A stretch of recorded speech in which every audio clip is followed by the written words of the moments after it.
ሰላም ጤና ይስጥልን ተመልካቾቻችን እንደምን ዋላችሁ እንደምን አመሻችሁ ከአንከር ሚዲያ ዝግጅት ክፍል ያክብሮ ሰላምታችንን እናቀርባለን የኦጋዴን ብሔራዊ ነጻነት ግንባር ኦብነግ ከአብይ አህመድ አገዛዝ ጋር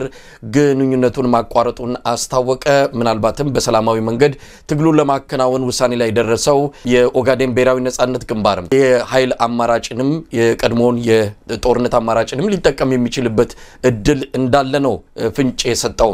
በሌላ በኩል ፊልድ ማርሻል ብራኑ ጁላ ኢትዮጵያ የቀይ ባህር አካል ትሆናለች ሲሉ ገለጹ ፊልድ ማርሻል ብራኑ ጁላ 129ኛ ዓመት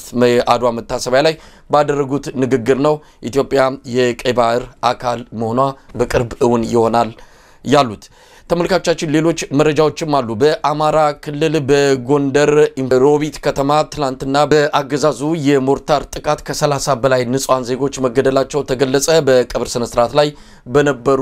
የሮቢት ነዋሪዎች ላይ ነው የሞርታር ጥቃት ተፈጽመው 32 ሰዎች የተገደሉት በርካቶች ቆስለዋል የሟቾች ቁጥር ሊጨምር እንደሚችልም እየተነገረ ይገኛል ሌሎች መረጃዎችም አሉ አብራችሁ እንድትቆዩ መንጋብዘው ነው መሳይ መኮንን ከዚህ ከዋሽንግተን ዲሲ ገለታው ዘለቀ ከቦስተን በጋራ በመሆን ነው መልካም ጊዜ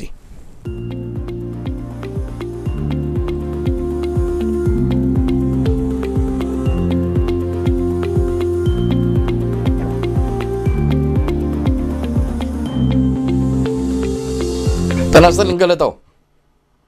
እንደምን ዋልክ መሳይ ሰኞ ላይ እንገኛለን በርካታ መረጃዎች አሉ ፊልድ ማርሻል ብራኑ ጁላ እንግዲህ በበርካታ ጉዳዮች እየተከሰተ ነው በአድዋ መታሰቢያ 129ኛ ዓመት ላይ የተለያዩ ንግግሮችን አድርጓል ፋኖን በተመለከተም ያው ጽንፈኛ እያለ የሚጠራውን የፋኖን ኃይል እጃቸውን እንዲሰጡ ከመሳሪያቸውን አስቀምጠው ወደ ቤታቸው እንዲሄዱ ጥሪ ያደረገበትም ንግግር ነው የቀይ ባህር ማህበረሰብ አካል የምንሆንበት ጊዜ ሩቅ አይደለም ሲልም ገልጿል በርግጥ ሰላማዊ በሆነ መንገድ የሚልም ነገር አንስቷል በአፋር አካባቢ ወታደራዊ እንቅስቃሴዎች እያደረጉ መሆናቸውን አብይም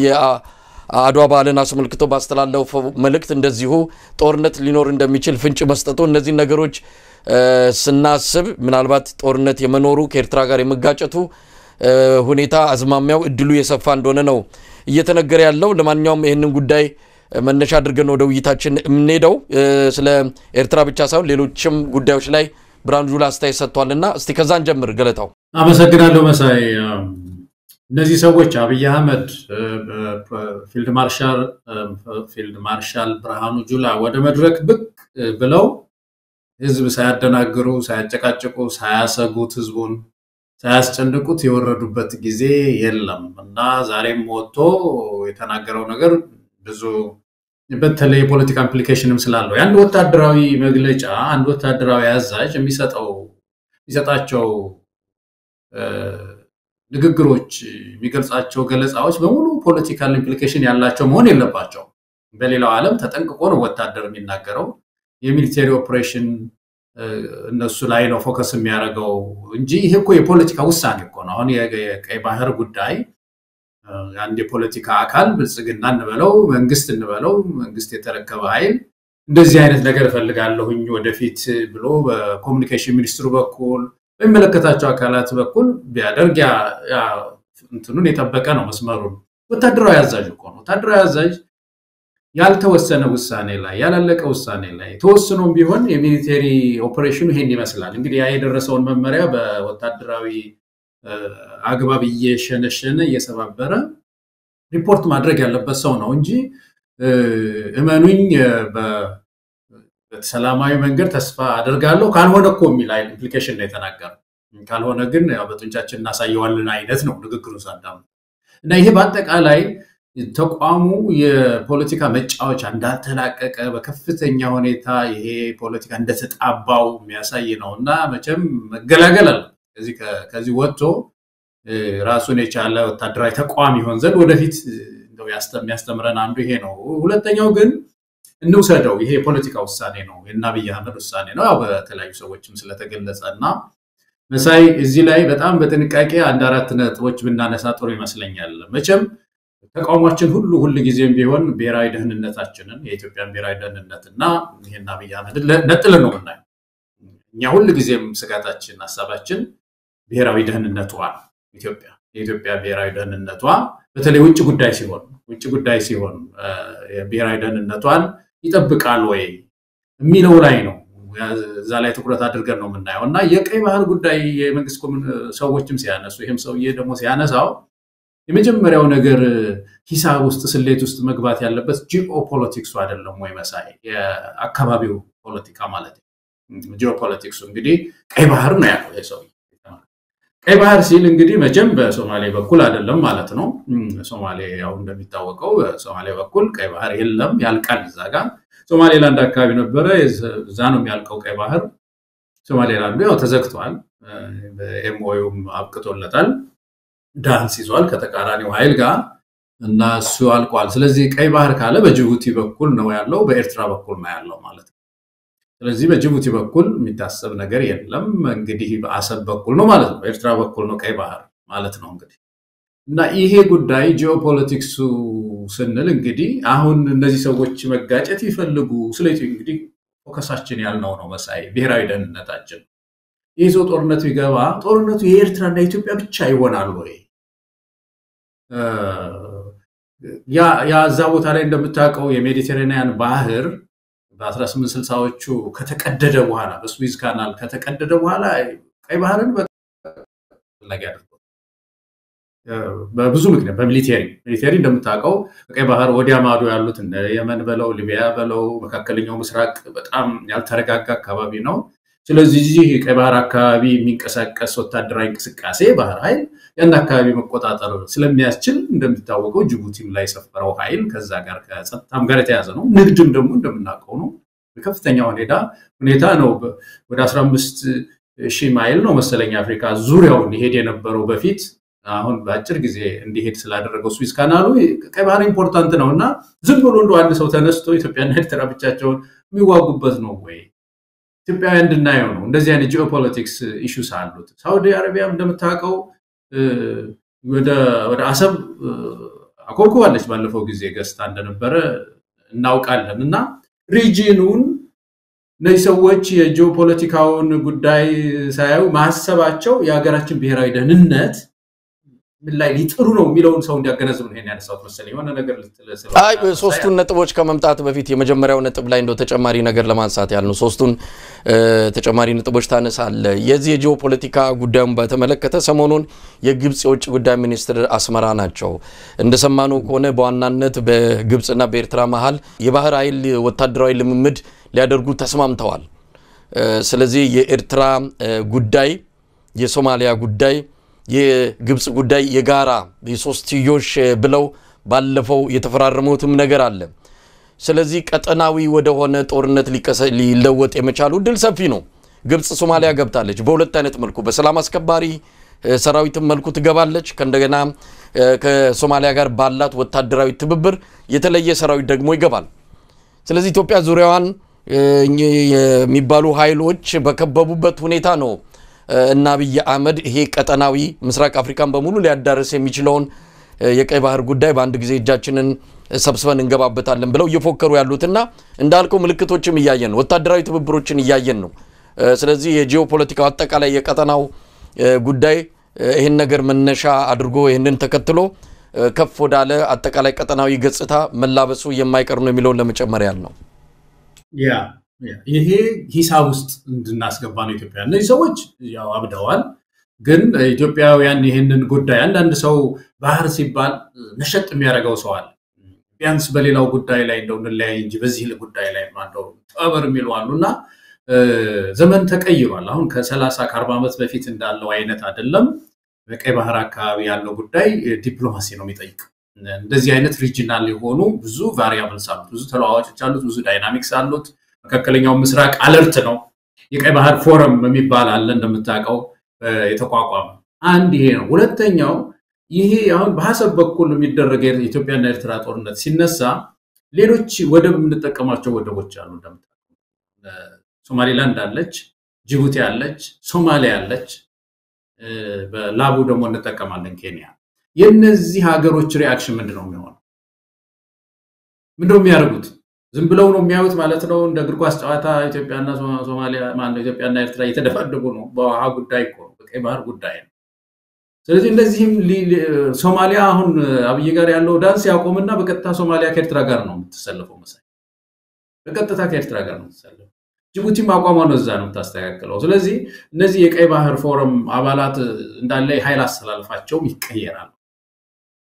ስለዚህ ይሄንን ጉዳይ ሳያሰላ አንድ ሰው ዘሎ እንዲህ አይነት እንትን ሲያስገባቸዋል ሲል ኢትዮጵያውያን በተለይ ምሁራኑም የዚህ መልክዓ ምድራዊ ተጽዕኖዎችን ማሳየት ለህዝባችን ያለብን ይመስለኛል ሁለተኛው ነገር እንደው ዝም ብሎ በሁለት ቀን በአምስት ቀን ጦርነት በሆነ አጋጣሚ ወታደራዊ በላይነት አሰብን መቆጣጠር ማለት መጠቀም ማለት ነው ወይ ይዞ መጠቀም ነው ወይ ከዛ በኋላ ወደብ እኮ ማለት እኮ ከፍተኛ ፒስ አግሪመንት ይጠይቃል አይደለም በጦርነት መካከል መርከብ እየነዳ አትወጣም ትገባ ቃጭሞ ደርድሮ እንደው ወደ አገር ቤት የማስወጣት ማስገባት አንችልም በጦርነት መሃል ከሆነ ሚሳኤል መለዋወጦች ይኖራሉ ከፍተኛ እኮ ሰላም ይጠይቃል እና ምን አይነት እንዴት አድርጎ ሰስቴነብል ሊሆን ይችላል እንደዚህ አይነቱ ነገር የሚለው ከብሔራዊ ደህንነታችን አንፃር መታየት አለበት የኢትዮጵያ ብሔራዊ ደህንነቷ መጠበቅ አለበት ሶስተኛው መሳይ ምናልባት ገለታውንም ወደ ሶስተኛው ከመግባት በፊት በእያንዳንዱ ላይ ያለውን መረጃ ለማከለ ያል ነው እንግዲህ ሰላምና ጸጥታ በአገር ውስጥ ከሌለ እዛ ጥግ ላይ ወደብ በእንደዚህ በኃይል ወስደህ ሀገር ውስጥ ምርት ማስገባት ማስወጣት አይቀርም ለዚህ ደግሞ ሰላም ያስፈልጋል ከወደብ ጀምሮ በተለያዩ ያገሪቱ አካባቢዎች እነዛን የመጡ ቃዎችን ወይም ደግሞ የገቡ ቃዎችን ለማመላለስ ለዚህ ሰላም ይጠይቃል ኢትዮጵያ በአሁን ሰዓት ያን ሰላም አላት ወይ ነው ሰሞኑን ከሰሜን ኢትዮጵያ ከወልቃይት ሰሊጥና የተለያዩ የእህል አይነቶችን የጫኑ ወደ 20 የሚጠጉ ተሽከርካሪዎች ሲመጡ መንገድ ላይ ከፍተኛ የሆነ ጥቃት ተሰንዝሮባቸው ከ10 በላይ ተሽከርካሪዎች ተቃጥለዋል ዛሬ ያገዛዙ የአማራ ምስለኔው አስተዳደር የደህንነት እና የሰላም ቢሮ ኃላፊ አቶ ደሳለኝ ጣሰው ይሄንን የፈጸሙት ጽንፈኛ ኃይሎች ወይም ፋኖች ናቸው ስለዚህ የጸረ ህዝብ መሆናቸውን ማረጋገጫ ነው ሲል ገልጾታል የአማራ ፋኖ አንድነት በጎንደር ጉዳዩን የመረመርኩት ነው የሚል መግለጫ ሰጥቷል ማን ሊያደርገው እንደሚችል ከተደረገም በምን አይነት አቋም ሊሆን እንደሚችል ፍተሻ ያደረግን ነው ምርመራችን እንዳጠናቀቅን እንገልጻለን ብሏል ሆነም ቀረ ማንንም ያደርገው ማንንም ሰላም እንደሌለ እህል ጭነው እቃ ጭነው የሚመጡ ተሽከርካሪዎች እንዲህ አይነት ጥቃት የሚፈጸምባቸው ናቸው የጅቡቲ መስመር የኦሮሞ ነጻነት ሰራዊት በተደጋጋሚ እንዲሰናከል አድርጓል ባቡሮች እቃ ጭነው ሲመጡ እንዳይገቡ ያደረገ ያለበት ሁኔታ ነው ያለውና እንዳልከው ሀገር ውስጥ ሰላም ከሌለ ሀገር ውስጥ የሚቆጣጠር አቅም ያለው ሰላምና ደህንነትን የሚያስከብር መንግስት ቁመና ከሌለው እዛ ጥግ ላይ ወደብ በምንም ይሁን አግኝተ ተጠቀማለው ማለት ትርጉም የሌለው ነው ማለት የሚቻል ይመስለኛል እንዲሁ ለመጨመር ያልነው አሁን ትክክል መሳይ በደንብ አዳብራዋል በደንብ ይሄ ነው ስቴፕ ባይ ስቴፕ ያው ምንድነው ደረጃ በደረጃ ነው ችግር የሚፈታው ኢትዮጵያ ውስጥ ኢትዮጵያውያን የረጅም ጊዜ ህልማችን ትክክል ነው አንድ ጊዜ የተበላሸ ነገር አለ የባህር ጉዳይ የወደብ ጉዳይ የተበላሸ ነገር አለ ኢትዮጵያ ግዙፍ ሀገር ናት እና ይሄ ጉዳይ የሚስተካከልባቸው መንገዶች አሉ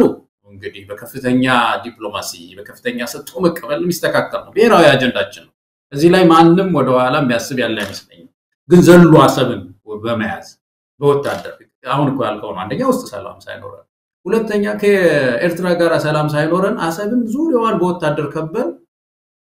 እግር ያስወጣልን አስገባ ነው ቃ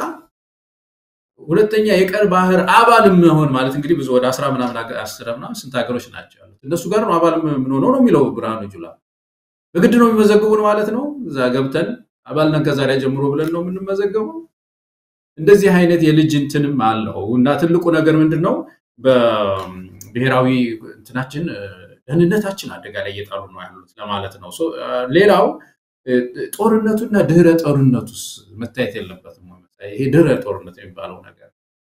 አሁን የባድመን ተመልከት ነው በደም ባድመ ላይ 70 ሺህ ሰው ነው ያለቀው አለቀ ሁሉ አለቀና ምንድነው የተገኘው ወንድሞቻችንን አጣን በሙሉ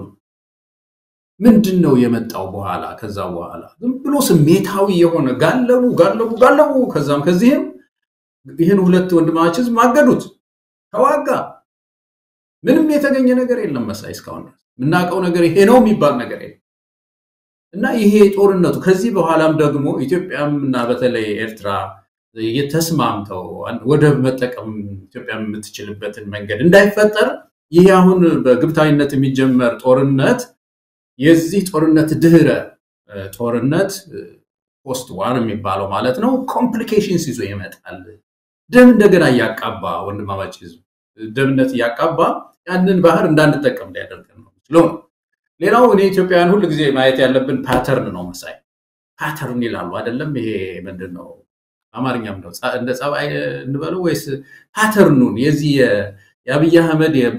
የውሃ የወደ ፍላጎት ፓተርኑን ማየት አለብን እስቲ አሁን እዛ ሄዶ ቆስቁሶ ምንድነው ያመጣው ሶማሌላንድ አቤት ተባለ ሁሉ ያው በዚህ ባንከር ሚዲያም አረጋይ ሰውዬ ያገሪቱን ብሔራዊ ደህንነት ያጠቃ ነው ሜዳ ላይ ያጣሉበት ነው ያለው እግዚኦ ተባለ የለም ብሔራዊ ደህንነቱን እንትን ያላችሁ ሰዎች ናችሁ እናንተ ቢያንስ በወደብ ጉዳይ ላይ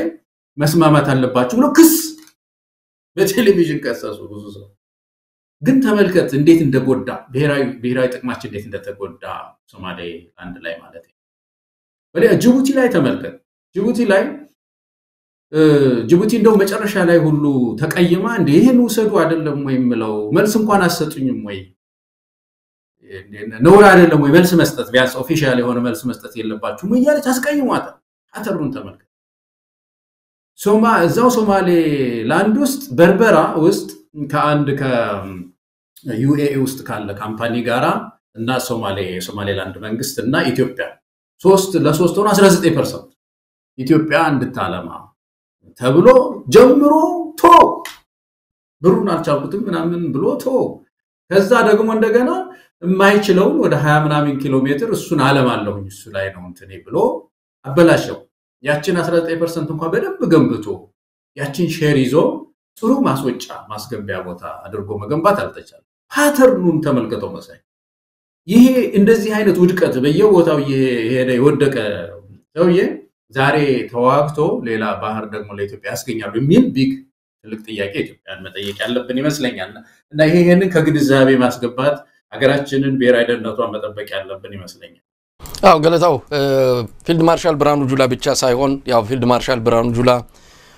በማይመለከተው ጉዳይ ሁሉ ጊዜ አስተያየትም መግለጫም ሲሰጥ ስለለምበር ነው አዲስ ሆነብን እንጂ ሌሎችም ባለስልጣናት እየተናገሩ እኮ ነው ያው የተምታቱ መግለጫዎችን በማውጣትም የአብይ አህመድ አስተዳደር እየተገለጸ ይገኛል ከኤርትራ አንፃር ነው የፕሬዝዳንት ሙላቱ ተሾመ ቀድሞ ፕሬዝዳንትን መግለጫ የግል አስተያየት ነው ያለው የውጭ ጉዳይ ሚኒስትር ቃል አቀባይ አቶ ነቢያት ጌታቸው መልሶ ከእንደገና የቀይ ባህርንና የባህር በር ባለቤትነታችን ጥያቄና ፍላጎታችን ግን እንደተጠበቀ ነው አለ በምንድነው የሚጠበቀው ለሚለው ምላሽ የሚሰጥ የለም አብይ አህመድም የአድዋ በዓል ዋዜማ ላይ ያወጣው መልእክትም እንደዚሁ ፉከራ ያለበት እንጂ በምን መልኩ ወደብ ልናገኝ በምን መልኩ የባህር በር ባለቤት ልንሆን እንደምንችል አይገልጽም አሁን እነሱ በተለያየ መንገድ ያሳዩን ያለው ግን የወታደራዊ ዝግጅታቸው ነው አፋር ላይ ከፍተኛ የሆነ ሜካናይዝድ ኃይል መጠጋቱ ተሰምቷል ከዚህ በፊት ሙከራ አድርገው እንደነበረ አፋር ቀጠና ላይ ሁለቱም መንግስታት መረጃውን አላወጡትም ግን እኛ በደረሰን መረጃ የአብይ አህመድ የተወሰነ ሙከራ ምንድነው የልብ ትርታ ማዳመጫ ነው የሚባለው እንደዛ አይነት ሙከራ አድርጎ እንደከሸፈበት ሰምተናል ለማንኛውም ወደዛ ጦሩን ያስጠጋ ነው በተለያየ መልኩም ዝግጅት ያደረገ እንዳለ ይሰማል ገለታው ከምንም በላይ ኢኮኖሚውስ ይችላል ወይ ነው አሁን ኢትዮጵያ ኢኮኖሚ ያለበት ሁኔታ ትላንትና ፋይናንሻል ኢኮኖሚስት ያወጣውን ዘገባ ተመልክቶ ከሆነ የኢትዮጵያ ኢኮኖሚ ከፍተኛ ቅርቃር ውስጥ ገብቷል ነው ያለው በ2022 ብቻ የመከላከያ በጀቱ 88% ጨምሯል አለ 88% ጨምሯል አለ ከ450 በላይ ድርጅቶች ዘግተው ወጥተዋል ያነጋገርኳቸው ከ70% በላይ የሚሆኑ ኢንቨስተሮች ይላል ትልቅ አደጋ ውስጥ ነን ያለነው ሲሉ ገልጸዋል 70% የሚሆነው ብድር አልተመለሰም ሀገሪቱ በቋፍ ላይ ነው ያለችው አሁን ደግሞ ሌላ ጦርነት አብይ እየቀፈቀፈ ነው ኢኮኖሚውስ ይችላል ወይ ነው ከዚህ በኋላ የኢትዮጵያ ኢኮኖሚ ምንም እንኳን አይደለም ጦርነት የግለሰብ ጸብ ለመገላገል እንኳን የሚያስችል አቅም የለም የኢኮኖሚ አቅም ፉከራና ሽለላው ብቻ ነው ከፍ ብሎ የሚሰማው እንግዲህ በዚህ መድረክ ላይ ብርሃኑ ጁላ ይሄንን የሚቃወሙትን በሙሉ ባንዳ ያለነ ገለጻቸው ባንዳ ናቸው የባንዳነት ተግባራቸውን ይላል ረግድ የለም አደብ ግዙ ይሄ አለው ማለት ይሄ ያላቅም መንጠራራት ይሄ ፌንታ ብትቆጣ እግሯን ታጣ አይነት ነገር ለኢትዮጵያ አይበጅም እስካሁን ሄዳችሁበት ያመጣልን ነገር ቢሆን ተጨማሪ ቀውስ እንጂ ኢትዮጵያን የጠቀማት ነገር የለም ሲባሉ ይሄን የምትሉ ባንዳዎች ናቸው እኛንን የኢትዮጵያዊነት መስመር ምናሰምረው ከኛ መስመር ውጭ የወጣ ሁሉ ትላንት ብናጠፋ ብናለማ ዋናው እኛ የምንለውን የማይቀበል በሙሉ ጸረ ኢትዮጵያ ነው ባንዳ ነው የሚል ፍርጃ ውስጥ ነው የገባው ብርሃኑ ጁላ እውነት ለመናገር ባንዳው ማን ነው ሰሞኑን ታየ ደንዳ ባንዳው ማን ነው ሲል ነው የገለጸው ከዚህ ከአድዋ በዓል አከባበር ጋር በተያዘ እውነት ባንዳው ማን ነው ትላንት በአዲስ አበባ በጊዮርጊስ ቤተክርስቲያን አደባባይ በሚኒሊክ አደባባይ ላይ ያጼ ሚኒሊክ መታሰቢያ እንዳይከናወን ያደረገው ነው ባንዳ ወይስ በዓሉን ለማክበር መስዋዕትነት ከፍሎ እየተደበደበ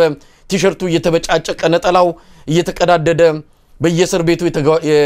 የተጋዘው ነው ባንዳ ማን ነው ባንዳ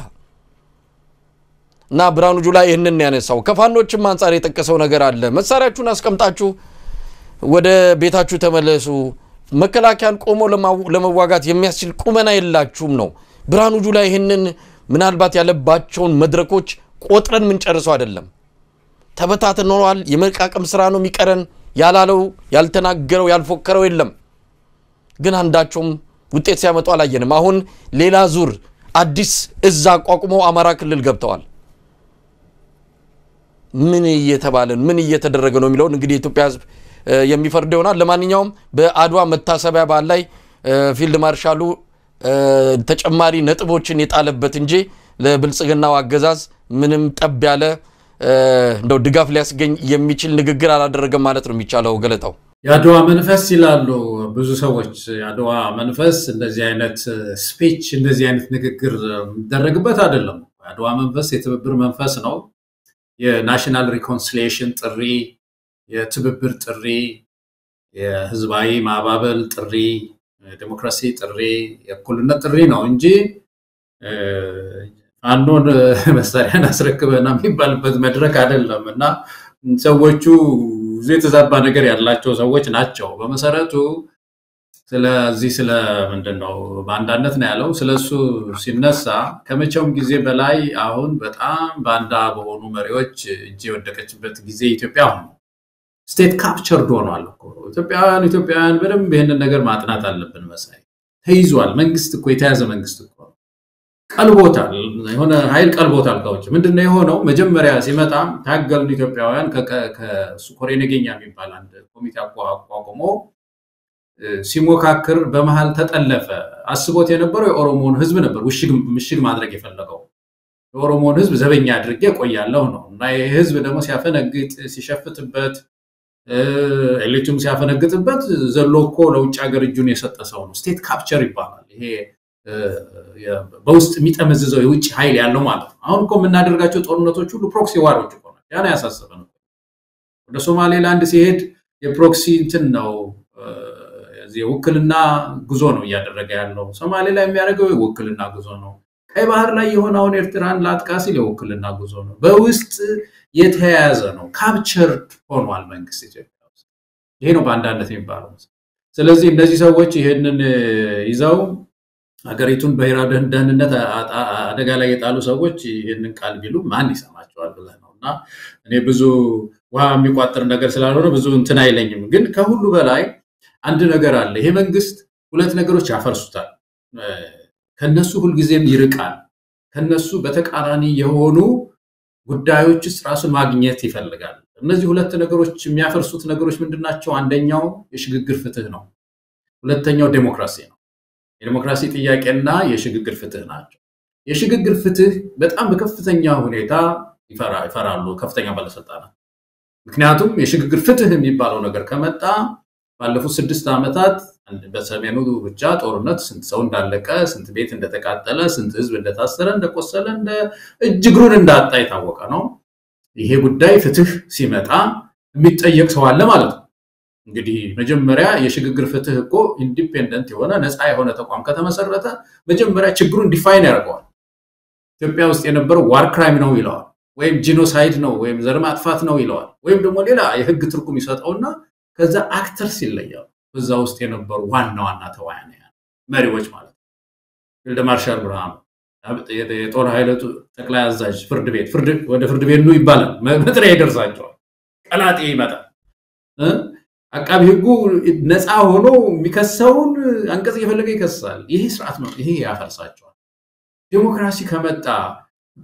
ሐቀኛ ዲያሎግ መጥቶ የትራንዚሽን ጉዳይ ከተነሳ ያው አብይ አህመድ ይጣላዋል ያፈርሰዋል ስለዚህ ምንድነው ማድረግ ያለበት ጦርነት ነው በቃ ካንዱ ወደ አንዱ መዝለል ከውስጥ ጦርነቱ እንትን ካለ ወደዛኛው ደግሞ ወደ ጎረቤት መሞከር ነውና እነዚህ በተለይ ብሔራዊ አጀንዳ የሚመስሉ የባህር ጉዳይ የምን ጉዳይ እንደከነከነው ሰው በጣም እንደው ቅንዓት በውስጡ የባህር ጉዳይ ኢትዮጵያ የባህር በር ጉዳይ እንዳቃጠለው ሰው ይሆናል ግን አይደለም ዋናው ጉዳይ እሱ አይደል የውስጥ ቅራኔዎችን የውስጥ ለውጦችን እየጠለፉ በተወሰነ ጊዜ ስልጣን ላይ መቆየት ስትራቴጂ ነውና ኢትዮጵያውያን ይሄንን መንቃት ያለብን ይመስለኛል ብሔራዊ ጥያቄያችንን ከዚህ ሰው መለየት ነው አንደኛ ይሄንን ግዙፍ አጀንዳ ሊመራው አይችልም ይሄው ፓተርኑን አየን አይደለም በየቦታው የሄደባቸው የባህር በር ፍለጋ የሄደባቸውን ቦታዎች በሙሉ ዘግቶብናል ሶማሌላንድ ሁለተኛ ለመቼም ጥሩ ግንኙነት ይኖረናል በያላስብ ምክንያቱም ቁጥር 1 አጀንዳዋን አበላሽቶባታል ሶማሊያም አሁን ሌላ ነው ልቧ ሌላ ነው እሷ ሌላ ፍላጎት ነው ያላት እና ከኤርትራ ጋር የነበረ ግንኙነት የተሻለ ግንኙነት ባለፈው እኮ ነው ያነሳነው ኤርትራ አንዳንድ መሪዎች ሲናገሩ እኮ እኛ እኮ ሁለት ህዝብ እኮ አይደለም አንድ ህዝብ እኮ ነን ጊዜ ነው የለያየ ክፉ ጊዜ እና ያ ጊዜ እኮ ደግሞ መጥቶ ምን ነገርበት ጊዜ አለ ሰጥቶ መቀበል ሲባል ከዚህም ከዛም ይሄንና ሐሳብ አዳብሮ ተቃቅፎ እንደ ወንድም በአንዳንድ ጉዳዮች ላይ አብረን እንሰራባቸው ሁኔታዎች ይፈጠራሉ ይሄ ወደፊትም ይፈጠር ነገር ነውና ኢትዮጵያ ወገኖቻችን መሳይ ይሄንን ለይተው ይሄንን ስርዓት ማውገዝ ነው ያለብን የሚመስለኝ ገለታው እውነት ለመናገር እንደ ትላንትና የዚህ አገዛዝ ባንዳነት ታይቶ የሚታወቅ አይመስለኝም ከዚህ በፊትም በርግጥ አድርጎታል ግን ትላንት የአድዋ በዓል በአዲስ አበባ በአጼ ምኒልክ አደባባይ ላይ እንዳይከበር የሄደበት ርቀት የመገናኛ ብዙሃኑ አጼ ምኒልክን ላለመጥራት ሲተናነቃቸው ያሉበት ሁኔታ ስታስበው እንደው እውነት ባንዳ በግልጽ ልብስ ለብሶ ቤተ መንግስት የገባበት ስለመሆኑ ማረጋገጫ ያገኘንበት ነው በቅርቡ የባርቤዶሳ ጠቅላይ ሚኒስትር በዛ በአፍሪካ ህብረት አደራሽ ያንን የመሰለ የአድዋ ምስክርነት ስትሰጥ አብይ አህመድ ፊቱ ደም መስሎ ነበር ሲያይ ነበረው እሱ እዚህ ታሪክ ያጠፋ እዚህ አጼ ምኒልክን ያሳነሰ ከታሪክ ገጽ ላይ እንዲደበዝዙ የሚቻለውን ነገር ያደርጋል አፍሪካውያን የጥቁር ህዝብ መሪዎች ግን ስለኚህ ንጉስና ስለ አድዋ የሚሰጡት ክብር የሚገርም ነው አድዋን አሳንሶ አንድ አዳራሽ ውስጥ አስገብቶ በዚህ ብቻ ነው አድዋ የሚገለጸው አይነት እውነት ለመናገር አሁን ስለ ባህር በር ሲያነሳ በምን የሞራል ደረጃ ነው እንዴ እንደዚህ አጼ ምኒልክ እንደዚህ የታሪክ ትልልቅ የታሪክ ግዙፍ የኢትዮጵያን የታሪክ ምሰሶዎችን ያወላለክና ያፈራረስክ ስለ ባህር በር ለማንሳት ሞራል ሊኖር አይገባም እንደውኛ አይናቸውን በጨው ያጠቡ ምን ተፍረት የሌላቸው ሰዎች ቤተ መንግስት ስለገቡ እንጂ እንዴ አድዋን የመሰለ በዓል ህዝቡ ወጥቶ እንዳያከብር ቲሸርቱን ለብሶ የወጣም በሙሉ እየለቀምክ ወደ እስር ቤት የምትወረውርበት ሁኔታ ያሳዝናል ትላንት እንዴት ጭር ብሎ እንደዋለ ስትመለከተው እውነት ኢትዮጵያን የሚመራት ኢትዮጵያዊ መንግስት ነው ጣሊያን ቤት ዞሮ መጣ የሚያስብል እኮ ነው ገለታው እውነት ለመናገር እና አንዳንድ ጊዜ ሞራላቸው ይገርመኛል በአድዋ በዓል ላይ ምኒልክን ያጠፉ የሚኒልክን ስም ከታሪክ ውስጥ ያጠፉ ስለ ባህር በር ሲያወሩ እንዴት አይነት ሞራል የሌላቸው እውነት የትውልድ እርግማን እንደሆኑ ነው በደንብ የምትረዳው እኔ በዚህ እድሜ በኢትዮጵያነቴ በሞራሌ ተንቀሳቅሼ ሲመጣ እንዴት አትገቢም ባንዲራው ካልጣልሽ እንዴት በለ መጪ ትውልድ ታሪክ ያንሳው እኔ በበኩሌ ብሶቴን ነው ማለት ብሶት ነው እንዴት እንደዚህ ሊሆን ይችላል ምንድነው ከይዙ ችግሩ ምንድነው ነው ይብራራልኝ መንግስት ያብራራልኝ ምንድነው ችግሩ ሰፈሬ ካሰንቺስ ነው ብያለሁ ኢትዮጵያን በመውደዴ አገሬ በመሆኑ ከሰፈሬ ተንቀሳቅሼ መጣው ሲመጣ ባንዲራ ካላወለቅሽው አትገቢም አሉ ይሄ መጪ ትውልድ ታሪክ ያንሳው ነው አው ቤተሰቦቻችን ወላጆቻችን ያስተላለፉት እድሜና ጤና ወቅቱ ነው አሁን ባንዲራ ካልጣላችሁ አትገቡም ተባለ ታሪክ ያንሳው ነው መጪ ትውልድ ታሪክ ያንሳው ነው የሚለው ነው በበኩሌ አው በዚህ እድሜ ሞራሌ ተንቀሳቅሶ በደስታ መካፈል ሲመጣ እንዴት ይከለከላሉ እንዴት ባንዲራ ይጣላል ከኢየሱስ ምንድነው የባንዲራ ምጣልበት ከኢየሱስ ምን ይያውነ ነው ምንድነው በምን ይፈታል ችግሩ ለማንኛውም ገለታው የአዲስ አበባ ህዝብ ያለበትን መከራ ስቃይ በተለይ የአፍሪካ ህብረት ስብሰባ እንዲህ አድዋ በዓል በመጣ ቁጥር የሚያየው መከራ የትየለሌ ነው። ሪፖርተር ጋዜጣን ተመልክተው ከሆነ ሰሞኑን ያወጣው እትም ላይ በአዲስ አበባ የአዲስ አበባ ህዝብ እየደረሰበት ያለን መከራ በግልጽ የሚታይ ነው። በሰፊው ቁጥር ታፍሶ በተለያዩ የግዞት ቦታዎች እየተሰቃየ ይገኛል። ለዛ የተጠየቀው የአዲስ አበባ ፖሊስ አይ ወንጀል የሰሩትን ነው ወንጀል ከሰሩት ሌላ ያሰርነው የለም ማለት እንግዲህ በመቶ ሺዎች የሚቆጠር ሰው ወንጀል ሰርቶ የሚጋዝባት የመጀመሪያው ሀገር ኢትዮጵያ ልትሆን ትችላለች። ለማንኛውም የአዲስ አበባ ህዝብ በእስርና በእንግልቱ እንዲህ አይነት ክብረ በዓሉን እንዳይደሰትበት እንዳያስበው እየተደረገ ከምንም በላይ ደግሞ ቤቱ እየተወሰደበት መሬቱ እየተዘረፈ የኑሮ ውድነቱ ዛሬ እንደሰማነው ከሆነ የዘይትና የሌሎች መሰረታዊ የሸቀጥ ዕቃዎች በከፍተኛ መጠን ንረዋል። ዛሬ ብቻ ዘይት የ700 ብር ልዩነት ነው ያሳየው። እንደዚህ አይነት ከፍተኛ የሆኑ የሸቀጦች መናር እየተስተዋለ ይገኛልና በሁሉ ነገር ነው እየተደቆሰ ያለው የአዲስ አበባ ህዝብ በሁሉ ነገር። የአዲስ አበባ ያለው በተለየ ሁኔታ ሌላው ችግር የለበትም ለማለት አይደለም። ነገር ግን አዲስ አበባ ላይ ኃይሉን እያሳየ ያለው ጥላቻውን እያሳየ ያለው የኦሮሞ ብልጽግና በከፍተኛ ደረጃ ኢትዮጵያውያንን የሚያሰቃይበት ቀጠና አዲስ አበባ በተለየ ሁኔታ ስለሚነሳ ነው። ገለታው ምን ማለት ይቻላል? እንደ መጀመሪያ የዚህ የአፄ ምኒልክ ጉዳይ ያነሳው ነገር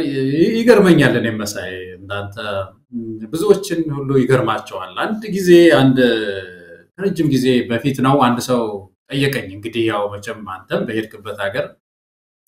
በተለይ ነጮች ስታገኝ ወይ ደግሞ ሌላ ሀገር ዜጋ ስታገኝ ስለ ኢትዮጵያ ስታነሳ መቼም ያው በቅኝ አልተገዛንም አንድ እንትናችን ነው ኩራታችን ነውና በቅኝ አልተገዛንም ምንድነው ምክንያቱ የሚል ጥያቄ ጠየቀኝ። ያስገርም ነው መሳይ። ምክንያቱ ምንድነው እንዴት ልታሸንፉ ቻላችሁ የሚል ነውና ያውን መቼም የምትለው ነገር አለ ጀግና ስለሆነ ነው ጀግና ህዝብ ነን የሚለው ትክክል ነው። እሱ መቼም ግን ብዙ ጀግና ህዝብ እኮ አላሸነፈም መሳይ። ለምሳሌ አልጄሪያ ውስጥ ከባድ ሬዚስተንስ ነበር የታወቀ ማንንም ሰው የሚያውቀው ማለት ነው በታሪክ የታወቀ። ቡርኪና ፋሶና ማሊ ተጣምረው ታግለዋል። ይገርም ብዙ አፍሪካ ሀገር ውስጥ ሳውዝ ኮሪያ ነበርኩ ያው እንደምታውቀው ብዙ ጊዜ እንዳነሳሁት በጃፓኖች ላይ በጣም ብዙ ታግለዋል። የውስጥ እንደው ህቡ እንትን አቋቁመው ተቋም ፈጥረው ሁሉ ታግለዋል። ግን የታገሉ አላሸነፉ። ጀግና ህዝብ ነው ብዙ ጀግና ህዝብ አላሸነፉ። እኛ ያሸነፍነው ጀግና ስለሆነ ብቻ ነው። እሱ ሁለተኛ ደረጃ ነው። ያሸነፍነው የሊደርሺፕ እድለኞች ስለሆነ አመራር ነው እንድናሸንፍ ያደረገን ያንን ጊዜ ይገርማል። በብዙ መንገድ የሚገለጽ አንደኛው አመራር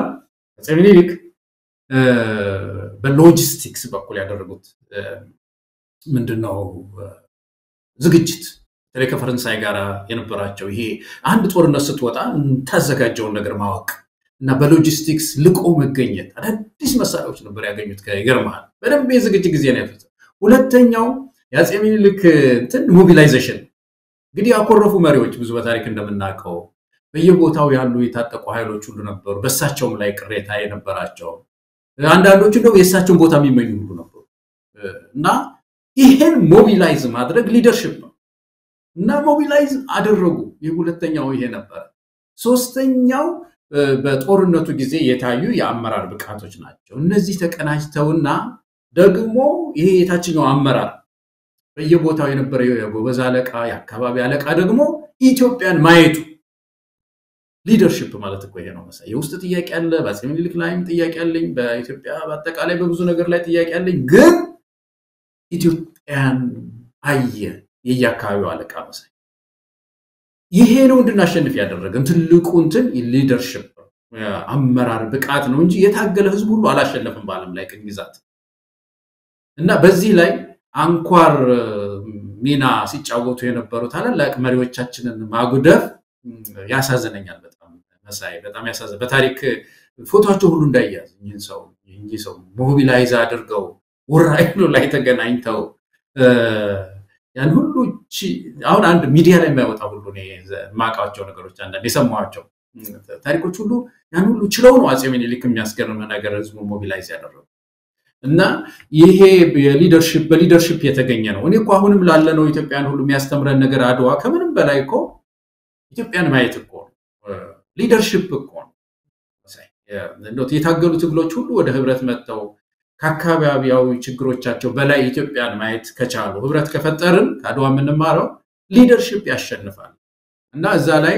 ነው እንደው ከዛ ባሻገር አዲስ አበባ ላይ የወረደው ችግር መሳይ አዲስ አበባ እኮ አሁን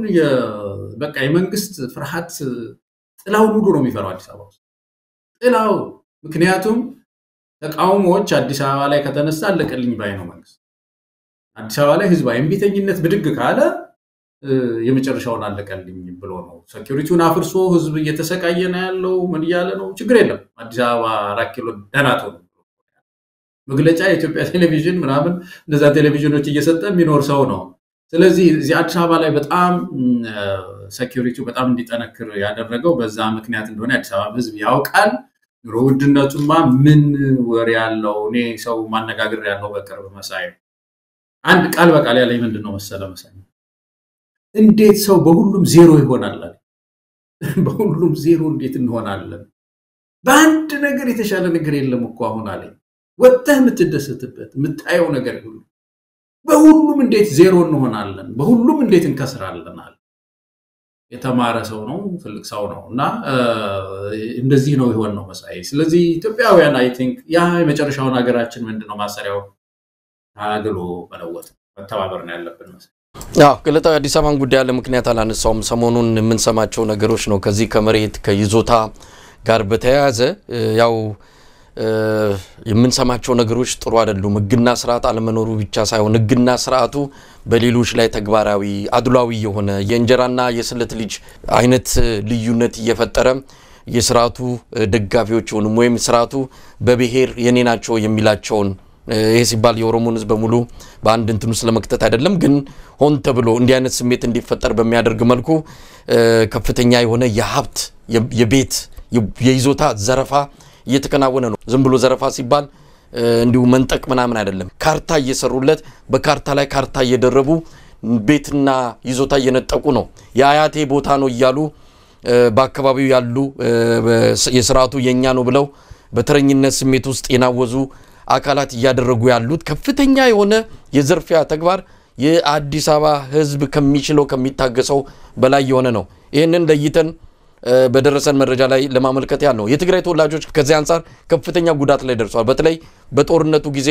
ከአካባቢው የራቁ እንታሰራለን ብለው ወደ ተለያዩ ቦታዎች ሸሽተው የነበሩ የአዲስ አበባ ነዋሪ የሆኑ የትግራይ ተወላጆች ቤት ንብረታቸው እየተወሰደ ነው በላዩ ላይ ካርታ እየተሰራ በተለይ ለሚኩራ ክፍለ ከተማ የሚባለው አካባቢ የሚፈጸመው መጠነ ሰፊ ዘረፋ እጅግ ያስደነግጣል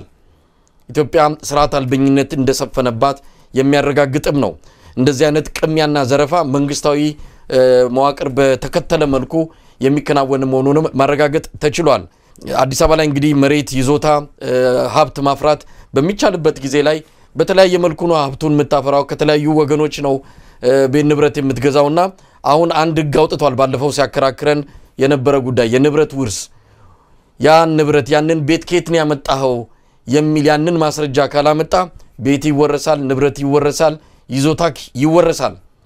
አዲስ የዲጂታል ካርታ አውጡ በሚልም ሰበብ ከፍተኛ ዘርፊያ እየተፈጸመ እንዳለ እየሰማን ያለ ነውና የአዲስ አበባ ህዝብ እውነት ለመናገር እየተነጠቀን ያለው መንግስት ያለ ካሳ ቦታውን ያፈረሰ እየወሰደበት ነው የተለያዩ አካላት መንግስትን ተጣብቀው ተጠግተው እንደዚሁ የኛ ነው ይገባናል ያያቶቻችን ነው የአባቶቻችን ነው በማለት ንብረቱ መሬቱን እየወሰዱት እንዳለ ለዚህ ደግሞ የመንግስት ድጋፍ እንዳላቸው እየሰማን እንገኛለን የከፋው ነገር እየመጣ ነው ብለዋል ብዙዎቹ ጉዳዩን ሲከታተሉ የነበሩ መረጃውን ያቀበሉን ወገኖች ለማንኛውም ከዚህ አንፃር የሚጠቀስ ነው ገለታው በዚህ ላይ ማስተያየት መስጠት ትችላለ እንግዲህ ወደ ሌላውን ጉዳይ እንገባለን በትላንትናው ዕለት በ23 በኢትዮጵያ አቆጣጠር በአድዋ ድል መታሰቢያ ዕለት ላይ በጎንደር በማዕከላዊ ጎንደር ማለት ነው ቺምፋዝ አካባቢ ሮቢት በሚባል ከተማ በትላንትናው ዕለት ለቀብር በወጡ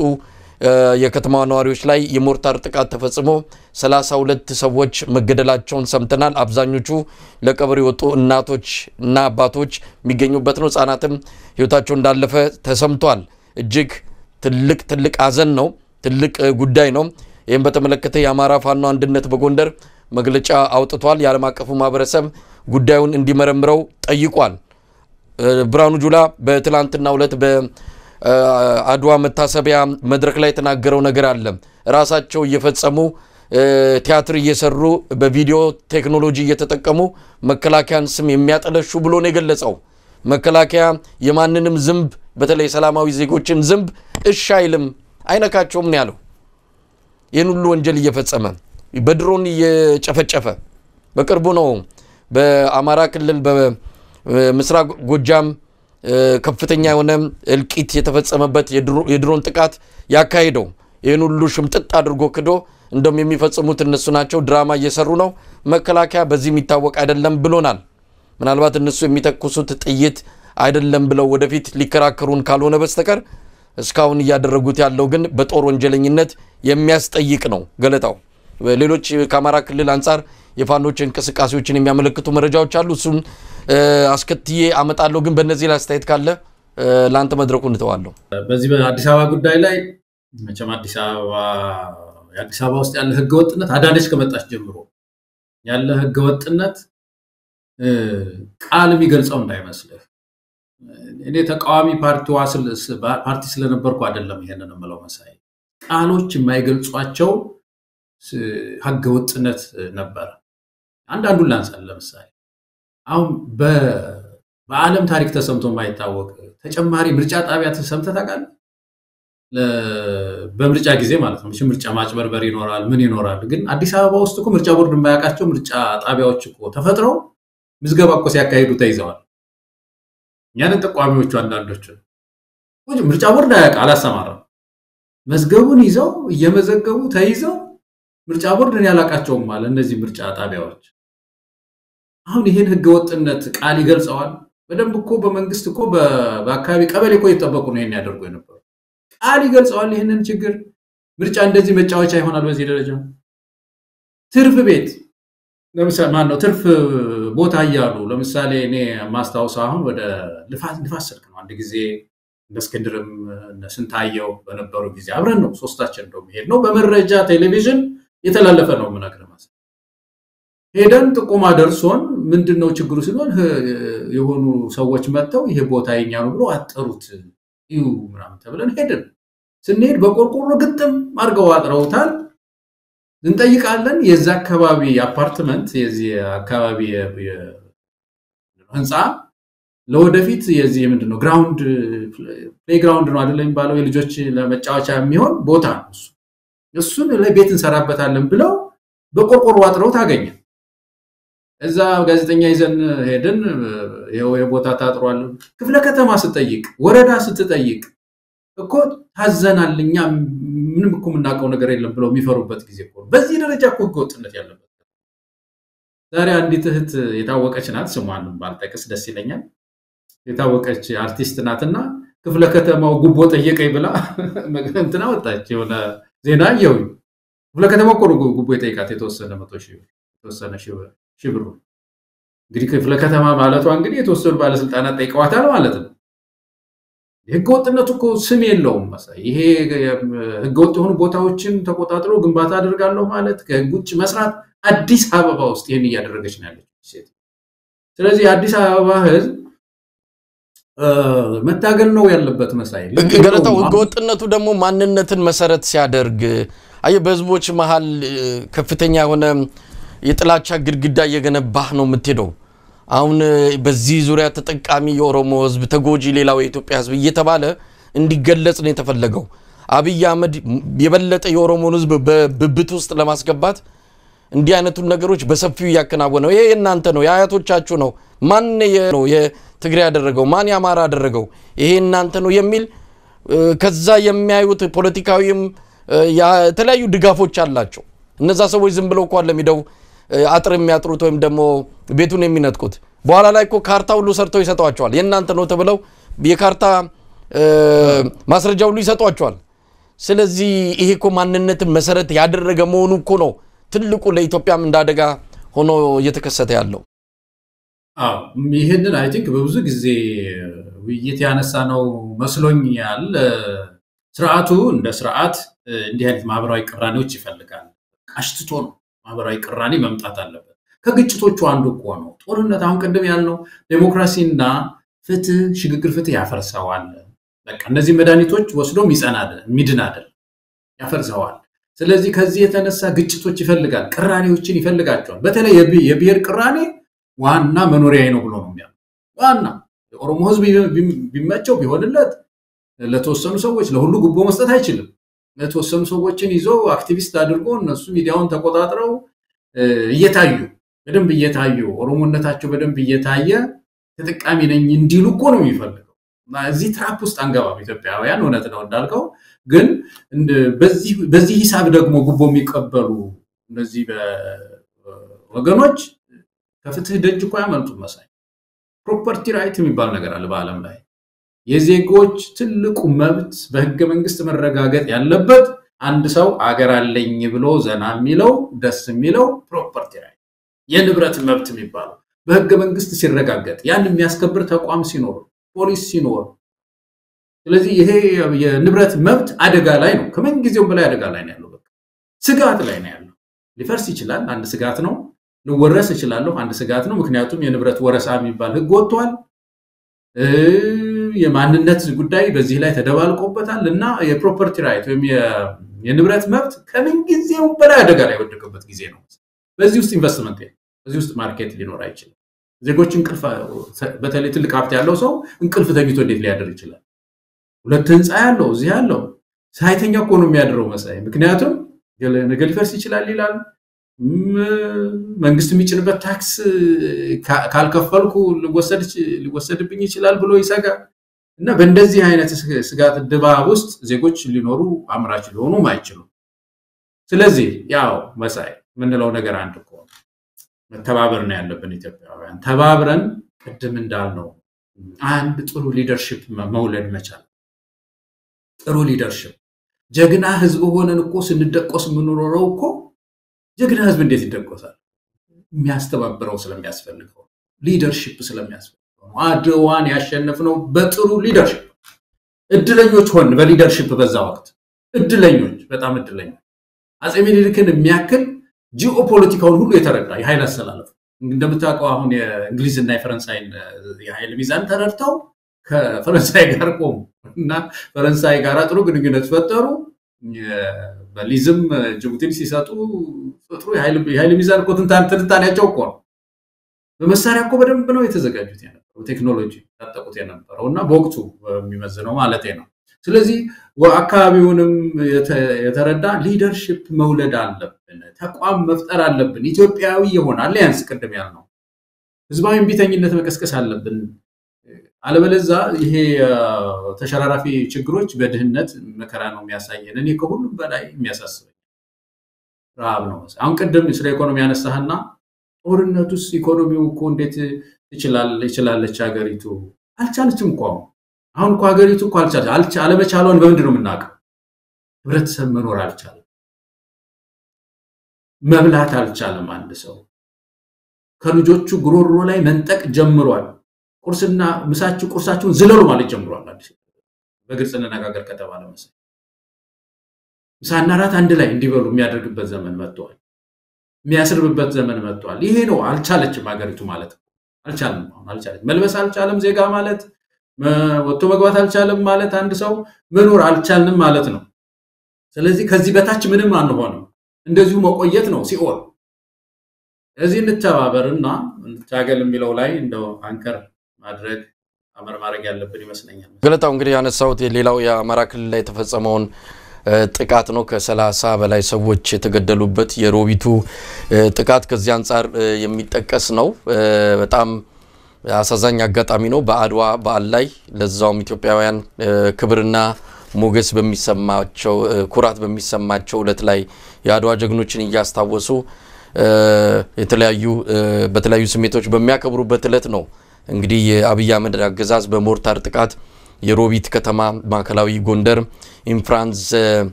ወረዳ ላይ ያለች ከተማ ናት እዛ ያለ በቤተክርስቲያን ቀብር ስነ ስርዓት ላይ በነበሩት ላይ ነው ግድያ የተፈጸመው በነገራችን ላይ ሁለት ሰዎችን የከተማ ነዋሪዎችን የገደለው ራሱ መከላከያው ነበር እነዛን ሁለት ሰዎች ለመቅበር ሄደው ነው ተጨማሪ 30 ሰዎች የተገደሉትና ያሳዝናል ከባድ አደጋ ነው እንግዲህ አማራ ፋኖ ህዝባዊ ድርጅት የኮሎኔል ታደሰ እሸቴን መስዋዕትነት መነሻ በማድረግ ለ15 ቀናት የሚዘልቅ ዘመቻ ይፋ አድርጓል በዛሬው ዕለት። በዚህም ዘመቻ የሚደረጉት የህልውና ተጋድሎች በሙሉ ዘመቻው የኮሎኔል ታደሰ እሸቴ ዘመቻ በሚል እንደሚጠሩ ነው የጠቀሰው። ሌሎች የፋኖ አደረጃጀቶችም አጋርነታቸውን እንዲያሳዩና የተግባር ምላሽ እንዲሰጡም ተጠይቋል። የሚደረገው የህልውና ተጋድሎ አማራን ህዝብ አሁን ከገጠመው የህልውና አደጋ ለመታደግ እንደሆነ በመጥቀስ የዘመቻ ኮሎኔል ታደሰ እሸቴ በይፋ በዛሬው ዕለት መጀመሩን ገልጸዋል። እንግዲህ በተለያዩ አውደ ውጊያዎች መስዋዕትነቱን ለማስታወስ በሚል ነው እንዲህ አይነት የዘመቻ ጥሪ እየተደረገው። በተለያዩ አካባቢዎች ውጊያዎች እየተደረጉ ነው ያለው። ጎንደር 14 ቦታዎች ላይ ነው ባለፉት 2 ቀናት ውጊያ የተደረገው። በጎጃምም እንደዚሁ በበርካታ አካባቢዎች እንደዚሁ የህልውና ተጋድሎ ተካሂዷል። ባህር ዳር አካባቢ የሚገኙ 2 ጠንካራ ምሽጎች ናቸው። እነዛ ምሽጎች ቃጩራና ብሔረ ገነት የሚባሉ 2 ቦታዎች ላይ የሚገኙ ምሽጎች ተሰብረው ፋኖች ከፍተኛ ኪሳራ በአገዛዙ ላይ አድርሰዋል። እነዚህ ምሽጎችን ለ1 ዓመት ከ7 ወር አገዛዙ ሲጠቀምበት የነበረ እንደሆነ ነው የተሰማው። በቡሬ እንደዚሁም በሌሎች በጃዊም ከፍተኛ ውጊያዎች መደረጋቸውን ያገኘነው መረጃ ያመለክታል። በሁሉም ተመሳሳይ እንቅስቃሴዎች አሉ። ዛሬ ደብረ ብርሃን ከተማ አቅራቢያ ባሉ የገጠር ቦታዎች ላይ እንደዚሁ የህልውና ተጋድሎ ሲካሄድ ነበረ። ከደቂቃዎች በፊት ይህን ዝግጅት ከማድረጋችን በፊት ከስፍራው የአማራ ፋኖ በሸዋ ከፍተኛ አመራር የሆነውን አብደላን አግኝቼው ነበረ። ውጊያ ላይ ነን፣ ውጊያውን አጠናቀን ምን ሰጠው መረጃ ይኖራል የሚል ነገር ነው የገለጸልን። ስለዚህ የህልውና ተጋድሎ አሁንም ቀጥሏል። ማነው ፊልድ ማርሻል ብርሃኑ ጁላ መሳሪያችሁን አስቀምጣችሁ ወደ ቤት ተመለሱ የሚለው አይነት አይደለም። ማን ወደ ቤቱ እንደሚመለስ ማን ክልሉን ለቆ እንደሚወጣ የሚታወቅ ይሆናል። በነገራችን ላይ ክረምቱ ከመግባቱ በፊት ይሄንን የአማራ ክልል ውጊያ ማጠናቀቅ አለብን የሚልም የአገዛዙ የግምገማ ሰነድንም አይተነዋል፣ አግኝተነዋል። ክረምቱ ከገባ ወይ ጦርነቱ ይራዘማል ወይም ደግሞ ክልሉን ለቀን መውጣት የሚያስችል ወታደራዊ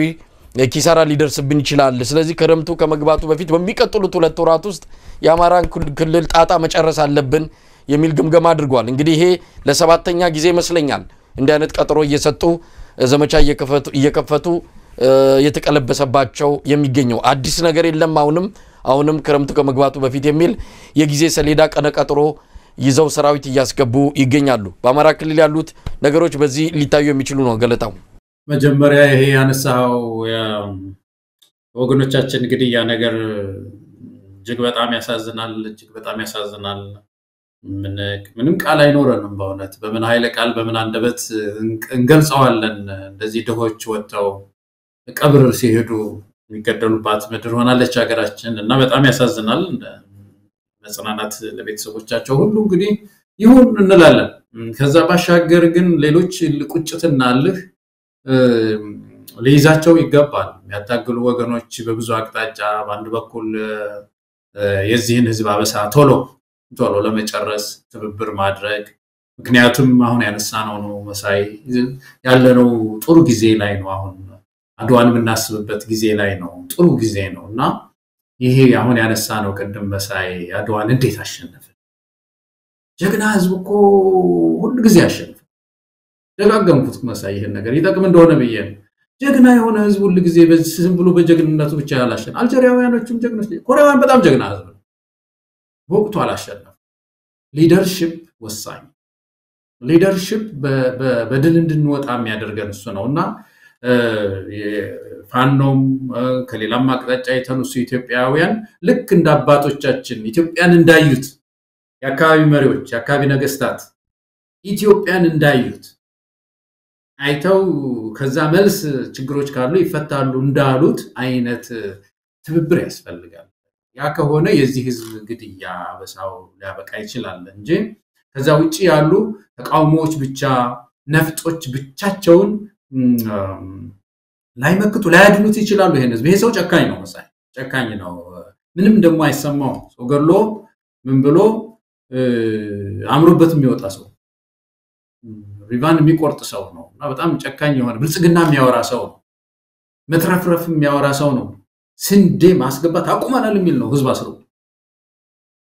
በጣም የሚያስገርመኝ ነገር እኮ ደግሞ ስንዴ ማምረት እኮ ሌላ ነገር ውስጥ አልገባበህም ግን አንድ ሀገር እኮ ስንዴ አመረተ ማለት እኮ ማስገባት ያቆማል ማለት አይደለም ይሄ እኮ ራሱ በተለይ እዛ አካባቢ ጥናት ያደረጉ ሰዎች ያውቁታል የግብርና ሰው አሜሪካ ስንዴ ታምርት የለም ከውጭ ታስገባለች እኮ በጣም ብዙ ታመርታለች እርዳታ ሁሉ ትሰጣለች ግን ታስገባለች እኮ ማስገባት እኮ አለበት ቫራይቲስ የሚባሉ አሉ ማርኬት አለ እናስገባለን ኢትዮጵያውያን የሚሰራቸው ነገሮች የሚያደርጋቸው ፕሮፓጋንዳዎች ሁሉ የማይመረመሩ ይመስለኛል ሰውን ሁሉ ማታለል የሚችል ይመስለኛል እንደዚህ አይነት ሰው እጅ ላይ ነው ያለው ስለዚህ ከዚህ ቶሎ ለማላቀቅ ህብረተሰቡም ሴፍ እንዲሆን ድህነት እያጠቃው በሌላ ቦታ ላይ ደግሞ ወጥቶ አለመግባት መሳይስቲ ድግስ ሄዶ አለመመለስ ትናንሽ ሱቅ ያላቸው ሰዎች በትናንሽ አይሱዙ መኪና 50 ኪሎ ማኮረኒ 100 ኪሎ ስኳር ጭነው ሄደው ለዛች ለትንሽ ከተማ ህዝብ እንዳይመግቡ የሚያደርግበት ሁኔታ ነው የተፈጠረው ስለዚህ ይሄ መቀለበስ አለ በተባበረ ክንድ ነው የሚቀለበስ የተባበርን እንደሆነ ነው የዚህ ህዝብ ተናጠል በየቦታው ያለቀ ህዝባችን ያለው ህዝባችን የተሻለ ህይወት የሚያየው መሳይ ገለታው እንግዲህ ወደ ሌላው ርዕሰ ጉዳይ እንሄዳለን የኦጋዴን ብሔራዊ ነጻነት ግንባር ኦብነግ በአብይ አህመድ አስተዳደር ጋር ያለውን ግንኙነት በተመለከተ ይፋዊ የሆነ አቋሙን ግልጽ አድርጓል ስለዚህ ግንኙነታችን ተቋርጧል ሲል ነው የገለጸው የአብይ አህመድ አገዛዝ ወደ ስልጣን በመጣ ጊዜ የመሳሪያ ትግልን እርግፍ አድርገው ተተው በሰላማዊ መንገድ በአገሪቱ የፖለቲካ እንቅስቃሴ እንሳተፋለን ብለው ስምምነት አድርገው ከኤርትራ ጀምሮ ነው እንግዲህ የኦጋዴን ብሔራዊ ነጻነት ግንባር ተስማምቶ የገባውና ባለፈው የተስማማነውን ስምምነት በተመለከተ እየመረመርኩት ነው ምክንያቱም የተለያዩ ችግሮች የተከሰቱ በመሆኑ እየመረመርኩት ነው ሲል ገልጾ ነበር ዛሬ እንዳስታወቀው ከሆነ ደግሞ ከብልጽግናው አገዛዝ ጋር ያለው ማንኛውም አይነት ግንኙነት መቋረጡን ገልጿል አማራጮችን እያየ ነው ሰላማዊ ትግል ብቻ በሚል የጀመረውን ትግል እየመረመረው እንዳለና በፊት የሚታወቅበትን የዚህ መሳሪያ ትግልንም እንዳንድ አማራጭ ሊመለከተው እንደሚችል ፍንጩን የሰጠበት ሁኔታ ነው ያለው ይሄ ለአብይ አህመድ አገዛዝ ትልቅ ይሰራ ተደርጎ መመዝገብ ያለበት ነው የገቡት ሁሉ የሰላማዊ ጥሪ ተቀበለው የገቡትን በሙሉ ያባረረ የሰላማዊ ትግል አማራጭን በር እየዘጋ ሁሉም መሳሪያ ብረት እንዲያነሳ መንገዱን እየጠረገ ያለው የአብይ አህመድ አገዛዝ ነው እንግዲህ በአገር ውስጥም እየተናነቁ ያሉ በሰላማዊ ትግል ያለችዋን መንገድ ካለም በርግጥ ምንም ነገር እንደሌለ ይታወቃል መግለጫ ከማውጣት ያለፈ ስብሰባ እንኳን ማድረግ የማይችሉ ፓርቲዎች ያሉበት ሁኔታ ነው ያለው እነሱም ጭምር ተገፋፍተው ወደ ጫካ እንዲገቡ ከፍተኛ የሆነ ጫና እየተፈጠረባቸው ይገኛል ስለዚህ የኦብነግን አቋም እንዲሁ በቀላሉ የሚታይ አይደለም የሶማሌ ክልል ፕሬዝዳንት ሙስጠፌንም የሚወቅስበት መግለጫ ነው ያወጣው የድርጅቱ የኦብነግ አባል ያሉኑትን ሰዎች በኦብነግ ስም የተለያዩ ነገሮችን ያደረገ ነው በሚልም ሙስጠፌን የከሰሰበትንም መግለጫ ነው ያየ ነው ገለታው እንዴት ተመለከትከው ኦጋዴን ብሔራዊ ነጻነት ግንባር እንግዲህ የሶማሌ ክልል አንጻራዊ በሆነ መልኩ ሰላም የሰፈነበት በሙስጠፌ ጊዜ አንዳንድ ጥሩ ነገሮች የታየበት ነበር ይሄ እንግዲህ ተመልሶ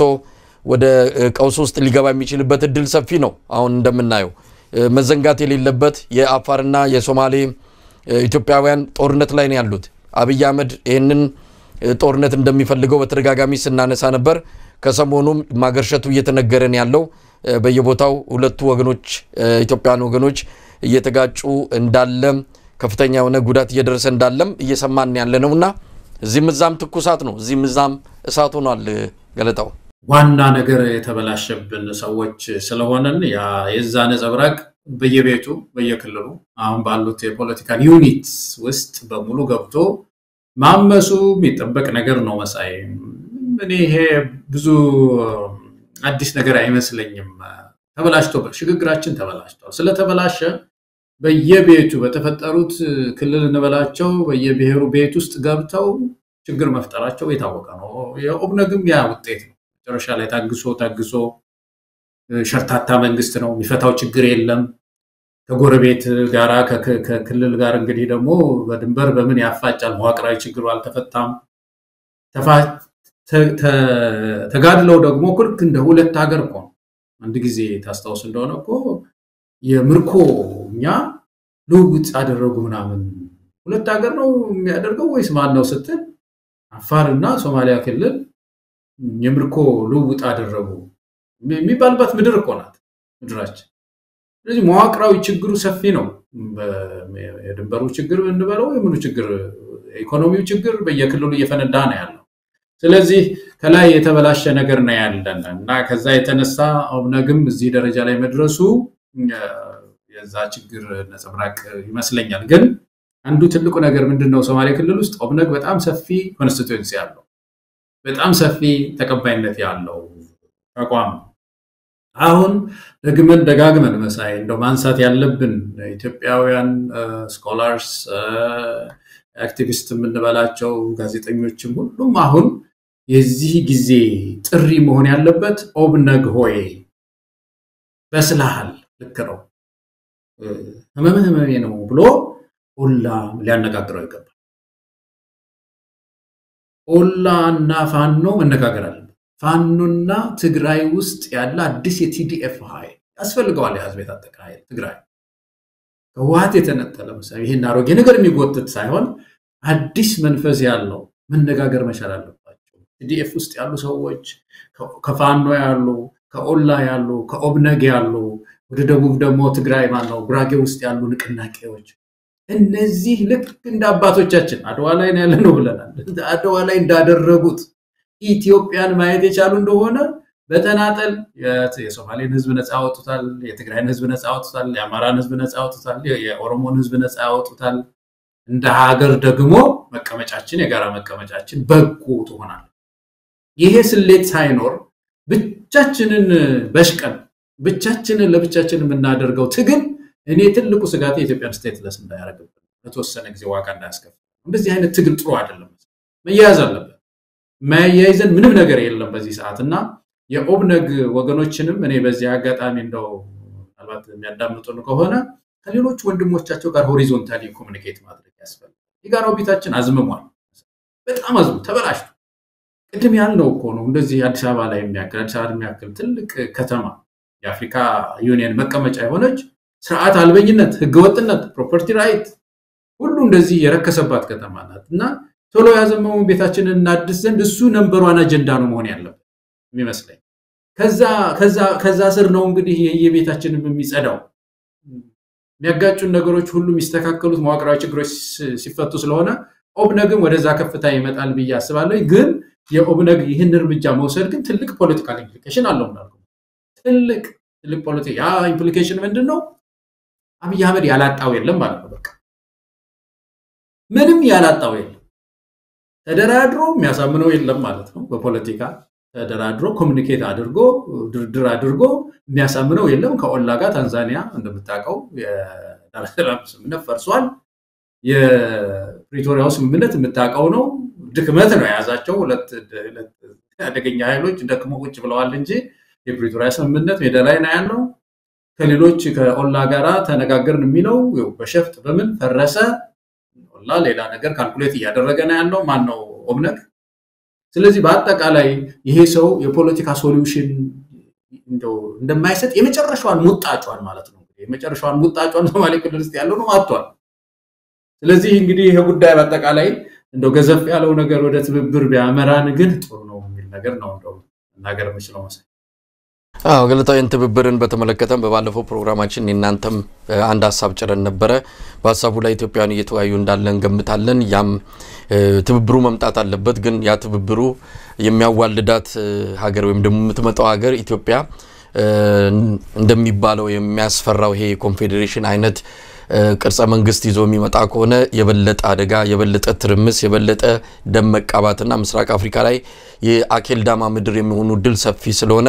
ከፍተኛ ጥንቃቄ መደረግ አለበት። ትብብሩን ጥሪ ስናደርግም እባካችሁ ተያይዛችሁ ተመካክራችሁ ኑ ሲባልም በመሰረታዊ በጋራ ቤታቸው ላይ ግን ምንም ጥያቄ ሳይኖር በጋራ ቤታቸው ላይ እንዴት በጋራ ተከባብረንና ተቻችለን እንኖራለን የሚለው ላይ ነው መነጋገር ያለባቸው እንጂ የጋራ ቤታቸውን የሚያፈርስ ሌላ ፈንጂ እየቀበሩ የሚሄዱበት አይነት ነገር እንዳይሆን ሐሳብ አቅርበን ብዙ ሰዎች አስተያየት እየሰጡን ነው እንግዲህ መድረክ ከፍተን እንወያያለን ሌሎች ባለሙያዎች መጣው የምንነጋገርበት ጉዳይ ነው ሌላው ገለታው ዛሬ ከወጡት መረጃዎች አንዱ 44 ሀገራት በኢትዮጵያ ውስጥ ያለውን የሰብአዊ መብት ሁኔታ እንዳሳሰባቸው የሚገልጽ ደብዳቤ ለተባበሩት መንግስታት ድርጅት የሰብአዊ መብት ምክር ቤት ማስገባታቸው የተሰማ መሆኑ ነው 44 ሀገራት ናቸው በደብዳቤያቸው የኢትዮጵያ የምክር ቤት አባል መሆኗን የተከሱት የተባበሩት መንግስታት ድርጅት የሰብአዊ መብት ምክር ቤት አባል ናት ኢትዮጵያ አባል መሆኗን ገልጸዋል በአገሪቱ ውስጥ ሐሳብን በነጻነት የመግለጽ ሰላማዊ ሰልፍ ማድረግና መሰብሰብ መብት እየተጣሰ መሆኑ እያሳሰባቸው እንዳለ ገልጸዋል ጋዜጠኞችና ሲቪክ ድርጅቶችን ዝም ለማሰኘት እየተወሰደ ያለው እርምጃም አሳሳቢ ሲሉ የገለጹበት ሁኔታ ነው ያው የፕሪቶሪያንም ስምምነት አንስተዋል በተለይ ከኢትዮጵያ መከላከያ ውጪ የሆኑ ኃይሎች ከትግራይ ክልል እንዲወጡ ተፈናቃዮች እንዲመለሱ አወዛጋቢ የሆኑ መሬቶች ሰላማዊ መፍትሄ እንዲያገኙ ዲዳር እንዲከናወን አሳስበዋል እንግዲህ ይሄ ከትግራይ ከዋት ሰዎች ጋር በተገናኘ የሚቀርቡ ጥያቄዎችንም የተቀበሉበት መሆናቸውን ነው የሚያሳየው በአማራና በኦሮሚያ ክልሎች ሰላም እንዲፈጠርና ተጨማሪ የሰብአዊ መብት ጥሰትና ጥቃት እንዳይፈጸም ሁሉም አካላት ለሰላማዊ ውይይት ድርድር ፍቃደኛ እንዲሆኑ ነው የጠየቁት ከነዚህ ደብዳቤ ካቀረቡት 44 ሀገራት መካከል አብዛኞቹ የአውሮፓ ህብረት አባላት መሆናቸው ነው የተመለከተው ጥያቄያቸው ተገቢ ነው ጥሪያቸውም አሳስቦናል ማለታቸው በጣም የሚጠበቅ እርምጃ ነው እንግዲህ በአማራ ክልል ሰላማዊ ዜጎች እየተጨፈጨፉ ነው ያሉት በድሮን በሞርታር በከባድ መሳሪያ እየተመቱ ነው ያሉትና ይሄ በተለየ ሁኔታ መግለጫ የሚያስወጣ በሆነ ነበር ለዛ እንዲሁ በደፈናው በአማራና በኦሮሚያ በሚል ጠቅልለው ገለጹት እንጂ በተለየ ሁኔታ በአማራ ክልል እየተፈጸመ ያለውን መንግስታዊ የዘር ማጥፋት ወንጀል ተብሎ ሊገለጽ የሚችልን ጥቃት በይፋ ምንም ሳይሸፋፈን ማውገዝና የሚቻላቸውን ጫና መፍጠር እንዳለባቸው ይታመናል ገለታው ይሄ ትልቅ ንቅናቄ ነው 44 ሀገር ማለት እኮ የዓለም 1/4ኛ ህዝብ ማለት ነው 1/4ኛው የዓለም ህዝብ አሳስቦታል የኢትዮጵያ ጉዳይ ማለት ነው ይሄ ግፊት መቀጠል ያለበት ይመስለኛል ውስጥ ለውስጥ የሚሰሩ የዲፕሎማሲ ስራ የሚሰሩ ወገኖቻችንም ትግላቸው ጥሩ መሆኑን ያሳያል ግን ይሄ የበለጠ መቋጠሪያ እንዲይዝ ግፊቱ ዝም ብሎ መግለጫ ብቻ አውጥቶ ከመሄድ በለጠ ዲፕሎማሲ ጫናዎች በኢትዮጵያ መንግስት ላይ በማድረግ ለውጥ እንዲመጣ የማድረጉ ጥረት አሁንም በተለይ በዲፕሎማሲው ላይ የሚሰሩ ሰዎች እንደሚቀጥሉበት አምናለሁ እንደ ሀገር ግን እናሳዝናለን እና ያሳዝናል ይሄንን ጉዳይ ስናይ መሳይ 44 ሀገር በሙሉ አሳስቦታል ባለፈው አንድ ነገር የሰማው መሰለኝ ሆነ ሰው ሲናገር እንደያሁን የኢትዮጵያ እንትን ያሳስባቸዋል የዓለም አቀፍ ኮሚኒቲው ያሳስበዋል በጣም ተከተለው ፖለቲካ ማሳሳቢ ነው ቀድሞ ብዙ ሰዎች ተናግረዋል ይሄንን ብዙ ኤክስፐርቶች ከዛ ባሻገር አሁን ያለችበት የውስጥ ግጭት ደግሞ የኢትዮጵያ ልክ ዩጎዝላቪያ ለምሳሌ ስትፈርስ ወደ ውስጥ ነው ዲዞልቭ ያደረገችው የኢትዮጵያ ግን ወደ ውጭ ነው ሊሆን የሚችለው ገንፍሎ ነው የሚወጣው ጎረቤት ሀገሩን ሁሉ ሪጅኑን በጣም እነሱ ኢምፖርታንት የሚሉትን የባህር መስመርን ሁሉ ችግር ላይ የሚጥል ተሻግሮም ደግሞ በአውሮፓ ሀገራት ጎረቤት ሀገራ መካከለኛው ምስራቅም ላይ ችግር የሚፈጥር ነው በአጠቃላይ የሚል ነገር ከነሱ አንፃር እንደዚህ አይነት ስጋቶች አሉባቸው ከባድ ስጋት አለባቸው ስለዚህ ወደፊትም ምናልባት ይቀጥላል ይሄ ነገር በያስባለው ግን ዋናው ትግል የኛ ነው እንግዲህ ኢትዮጵያውያን ዋናው ትግል ኢትዮጵያውያን ጀግና ህዝብ ነን ጥሩ ነው እየታገልን ያለነው ፋኖ ከፍተኛ ድል ያስመዘገበ ነው ያለው ወላ ከፍተኛ ድል ነው ያስመዘገበ ያለው በየቦታው ያሉ ታጋዮች ትላልቅ ጀብዱ እየፈጸሙ ነው ጀብዶች ብቻቸውን ግን አካባቢውን አንገቨርንድ ማድረግ ይቻላል ወይም ደግሞ ምንድነው ማይገዛ ማለት ነው ኦሮሞ ለመንግስት እንዳይገዛ ማለት አማራ ለመንግስት እንዳይገዛ ማድረግ ተችሏል ይመስለኛል ከ80% በላይ ተችሏል ግን that's not the goal ያግቡ አይደለም እንዳይገዛ ማድረግ ሳይሆን አፍርሶ ስርዓት መትከል እንግዲህ ያው ስለዛ ህዝብ መፍትሄ የሚያመጣው ለዚህ እኮ ነው አጥብቀን ቅድም ያለው መተባበር ያለው መተባበር የቅርጸ መንግስት ጉዳይ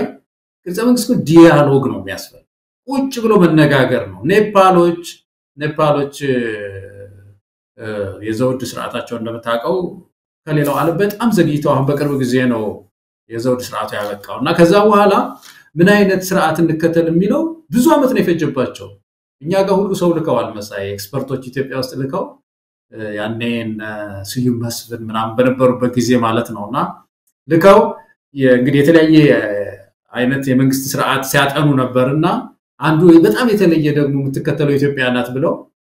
ያው የኤትኒክ ፌደራል ስርዓት አይደለም ያለው ኔፓል ብዙ ብሔር ነው ያለው በጣም የሚገርም ትንሽ ሀገር ናት ግን በጣም ብዙ ብሔር ነው ያለውና እዛ ሄደው እንዴት ነው እናንተ የምትተዳደሩት ተብለው ስዩም መስፍን ተጠይቀው የኛ ጥበብ አንደኛ ነው ብሔሮች በየቦታቸው የራስ ማስተዳደር የሚባል አለባቸው ብለው እነዛ ኔፓል ኤክስፐርቶች መተው አጥንተው ምናምን በኋላ ሀገራዊ ጉባኤያቸው ላይ ውድቅ አደረጉት የኢትዮጵያ አዳድገኛ ነው እንደዚህ አይነት ነገር አንከተልም ብለው የኛን የኢትዮጵያን ትምህርት ጥለው ከሌላው ዓለም የተሻለ ወስደው ከድህረ ድህረ ዘውዳዊ ስርዓታቸው መገንባት ችለዋል ማለት ነውና ምን ለማለት ነው ዲያሎጋችን ሰፊ ነው የሚሆነው ረጅም ጊዜ ጥሩ ልጆች አሏት ምድሪቱ ያጠኑታል ይሄ ለጥናት ይቀመጥ አይምሮ ይፍታው ዕውቀት ይፍታው ይሄንን የቅርጸ መንግስት ጉዳይ ዛሬ ተነስቶ ኢትዮጵያን የሚያፈርስ ነገር አንስቶ እንዴ ከፈረሰች ማን ነው የሚኖረው በዛ ላይ ከዛ በፈረሰ ቤት ውስጥ እንዴት ልንኖር እንችላለን ከፈረሰ ኢትዮጵያን አፍርሰን በምን ውስጥ ነው የምንኖረው እንግዲህ ብሔርም የምንለው ነገር እኮ ያለው በብሔር ውስጥ እኮ ይህችን ብቻ ልጨምርልህና ልጨርስ መሳይ በቀደም ባለፈው ስማቸው ቆይ ቅርብኝና ቀደም ካሉት ትውልዶች መካከል የዚህ የብሔር ጉዳይ በእናንተ ጊዜ እንዴት ነበር በእናንተ ዘመን እንዲህ አይነት ነበሩ የብሔር ግጭቱ እናንተ ጋር ሞቅ ያለ ነበር በእናንተ ዘመን አልኳቸው እና በሚገባኝ ቋንቋ ምን አሉኝ አይ እናንተ በምትሉት አይደለም እኛ ብሔርን የተረዳነው የብሔር የምንለው ኮንሴፕት እኛ የፈጠርነው ሌላ ነገር እኮ ነው ሌላ ፍጥረት እኮ ነው እኛ ውስጥ ያለው እኛ አይምሮ ውስጥ የሚመላለስ የአዲሱ ትውልድ ማለት ነው ይሄ ብሔረሰብ ህዝብ የሚለው በሰው አይምሮ ውስጥ የተፈጠረ በዚህ ህወሓት ያመጣው ተክለሰውነት ማለት ነው ብሔር ተክለሰውነት ልዩ ፍጡር ኢትዮጵያ ልዩነት እንዳላቸው ድሮም ያውቃሉ የቋንቋ ልዩነት እንዳለ ያንተሻግረው አብረው ታሪክ የሚሰሩ ናቸው አዲስ ፍጥረት አድርገን ያ በአይምሮአችን ውስጥ እየተጫወተብን ነው ያለውና ያንንም እንታጠብበትን ዘመን መምጣት አለበት ዲያሎግ እዛ ድረስ ማድረስ ያለበት ይመስለኛልና እንደው መሳይ በአንተ ላይ ይሄን ለመጨመር ነው ገለታው እንደው ከመሰናበታችን በፊት በርግጥ ቀልድ አይደለም ያው ግን እንደ ቀልድ መውሰድም የሚቻል ጉዳይ ነው አብይ አህመድ በዩክሬን ቀውስ ውስጥ ተሳትፎ ያደረጉ ያሉ አካላትን በተመለከተ መልእክት አስተላልፎላቸዋል እስቲ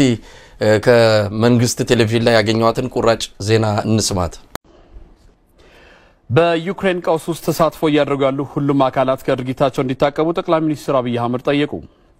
በቅርቡ በዩክሬን የተነሳውን ቀውስ አስመልክቶ ጠቅላይ ሚኒስትር አብይ አህመድ መልእክት አስተላልፈዋል ኢትዮጵያ ከቅርብ ጊዜ ወዲህ በጦርነት ውስጥ ካደረገችው ተሳትፎ ብዙ ትምህርት ወስዳለች ያሉት ጠቅላይ ሚኒስትሩ በነበረው ተሞክሮ ጦርነት በቤተሰብ በማህበረሰብ በኑሮና በአጠቃላይ ኢኮኖሚ ላይ የሚያደርሰውን አስከፊ መዘዝም አሳይቷል ብለዋል ኢትዮጵያ በአውሮፓ ውስጥ እየታዩ ያሉ ለውጦችን በጥንቃቄ እየተከታተለች መሆኑን የጠቀሱት ጠቅላይ ሚኒስትሩ በዩክሬን ቀውስ ውስጥ ተሳትፎ ያደረጉ ያሉ ሁሉም አካላት ከድርጊታቸው እንዲታቀቡም ጠይቀዋል ጦርነት የሚያደርሰውን ቁሳዊ ጉዳት መጠገን ቢቻልም በማህበረሰብ ላይ ጥሎት የሚያልፈውን ጠባሳ ለማከም ከባድ መሆኑን የገለጹት ጠቅላይ ሚኒስትሩ ቀውሱን በውይይት ለመፍታት የሚመለከታቸው ሁሉ የሰላም መንገዶችን እንዲመረምሩም ጠይቀዋል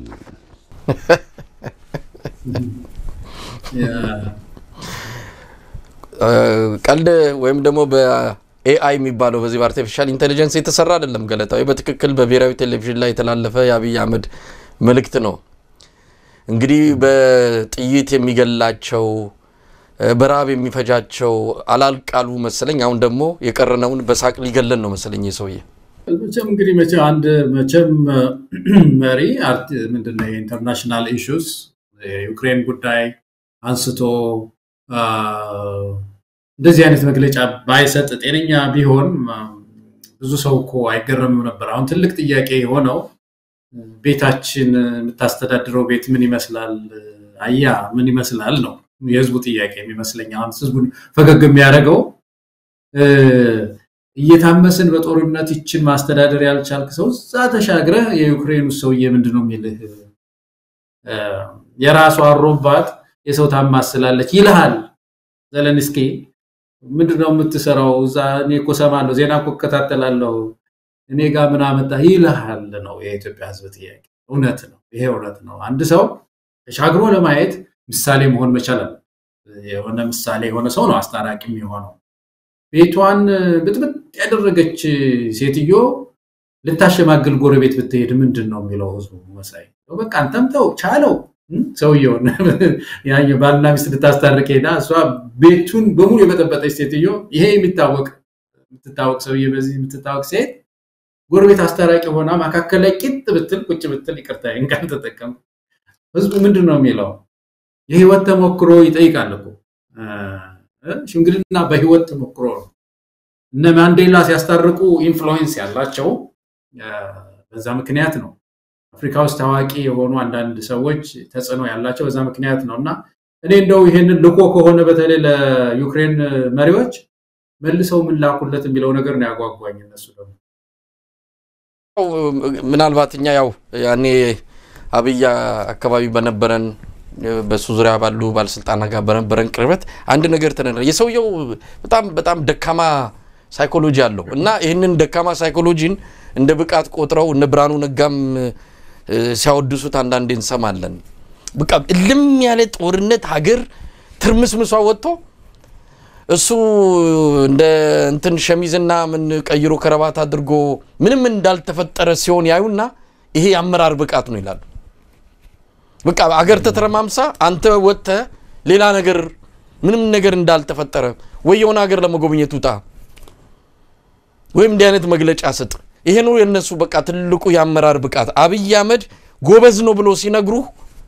እዛ አካባቢ ያሉት ውርውር የሚሉት የሱ ምንጣፍ ጎታቾች ይሄን ያነሱላል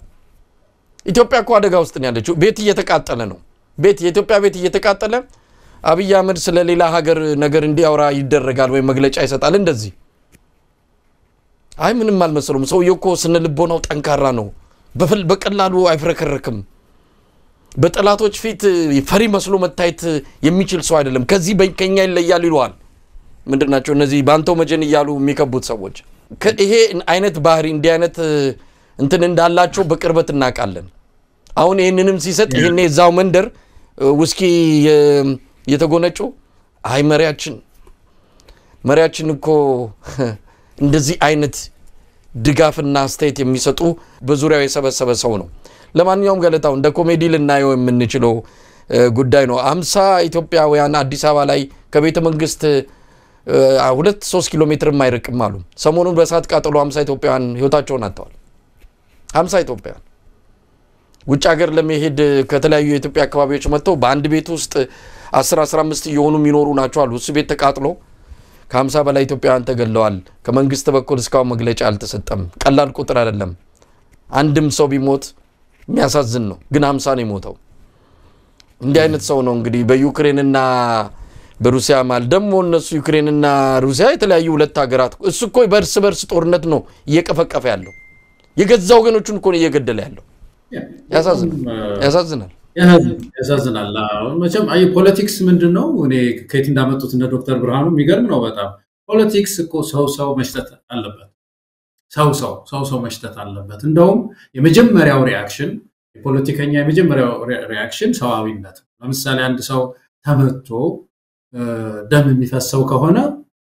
ምንም ፖለቲከኛ ሰው ዘሎ ደሙን የማስቆም ስራ ነው የሚሰራው ማልቀስ ከሆነ አብሮ ያለቅሳል ማቀፍ ካስፈልገው ያንን ሰው ያቅፈዋል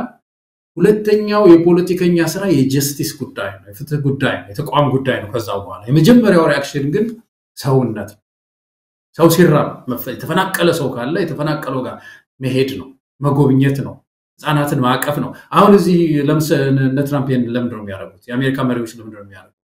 የሆነ ትምህርት ቤት ውስጥ አንድ ሰው ገብቶ መሳሪያ ያዘ ሰው ይሄን ያህል ተማሪዎችን ፈጀ ከተባለ እዛ ቦታ ይሄዳል ይሄዱና ያጽናናሉ ቤተሰብን ያጽናናሉ ይዳብሳሉ ምን ያደርጋሉ ይሄ ሰው ነው መጀመሪያ ሰው መሽተት መቻል አለበት ፖለቲክስ ከዛ በኋላ የሚቀጥለው የፕሪንሲፕል ጉዳይ ጸጥታዊ ማስከበር ጉዳይ የኔ ነው የሚል ወደሚል ይሄዳል እና ይሄ ሰው እኮ አልመሽተቱ እኮ ነው ብዙ ኢትዮጵያውያንን የጎዳው ስሜት የጎዳው መሰለኝ አሁን ተፈናቃይ ጋር ሄዶ ያውቃል ስንት አመቱ ነው መሰለኝ በመፈናቀል ኢትዮጵያን የሚያክል አንድ ጊዜ ከሶሪያ በጣም ነበረ በመፈናቀል ብዛት የሁሉ ችግር ሆኖ ማህበራዊ ችግር ሆኖ በቴሌቪዥን አይዘገብም የዚህ ህዝብ አመሳ ኑሮው አይታይም አንዳንድ ያመለጡ እንትኖች ናቸው ዜናዎች ናቸው እዚህ ጋር ያሉ ስደተኞች ምግብ አጥተው ተቸገሩ ምናምን እንጂ በኢትዮጵያ ቴሌቪዥን እኮ ፓርክ ነው እና ይሄ ተፈጥሮ ጀግንነት ሳይሆን ኢሰባዊነት ከሰው ተራ መውጣት ነው ፖለቲክስን ከሰው ተራ ያወጡብን እኮ ነው ከሰው ተራ ያወጡብን ነው እንደዚህ አይነት ልምድ በጣም አደገኛ ነው ባልደራስ ውስጥ ሁለት ዘርፍ ነበር የትግል ዘርፋችን ብለን ያያዝነው አንደኛው የፖሊሲ የዚህ ፕሮግራም ጉዳይ ነው ሁለተኛው አክቲቪዝም የሚባል ነው አክቲቪስቶች ለምን ሆናችሁ ይሉን ነበር አንዳንድ ሰዎች በተለይ ኢዜማ ማለት አክቲቪስት የሆንበት ምክንያት ወቅቱ ነው ሰው ቤቱ ይፈርሳል ይደማል ይደበደባል በፖሊስ መሃል ከተማ ላይ ሲደበደብ ታየዋል እሱን እንደ ፖሊስ ባንሆንም ግን እናዳምጣለን አዳምጥን አይዞህ እንላለን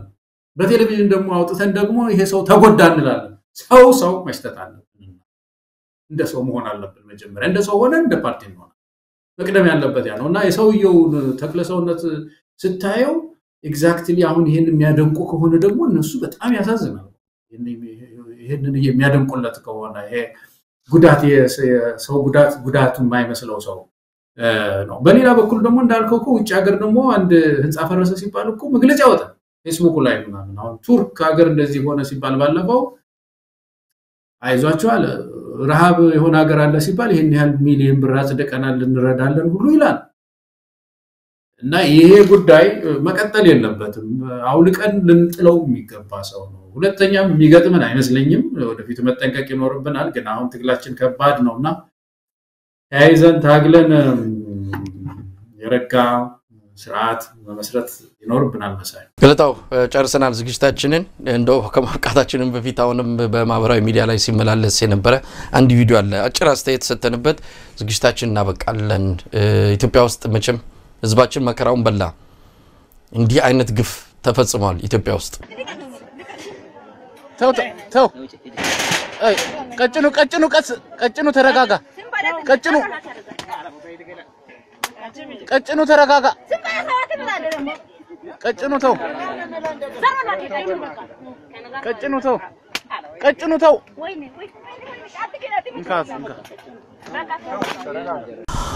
ይሄ ነው እንግዲህ ገለታው ያሳዝናል ያው ማህበራዊ ሚዲያ ላይ ያለው ህዝብ በጣም በሰፊው የተነጋገረበት ነው ያለው እንግዲህ ይሄ የጸጥታ ኃይል ፖሊስ በቁጥጥር ስር ውሎ ፍትህ መገኘት አለበት እቺን እንኳን አድርገው የተወሰነ እንደመቀጣጫ እንኳን ቢያሳዩ አንድ ነገር ነው ብዙ አይተናል እንደዚህ አይነት እስካሁን መቀጣጫ ሆነው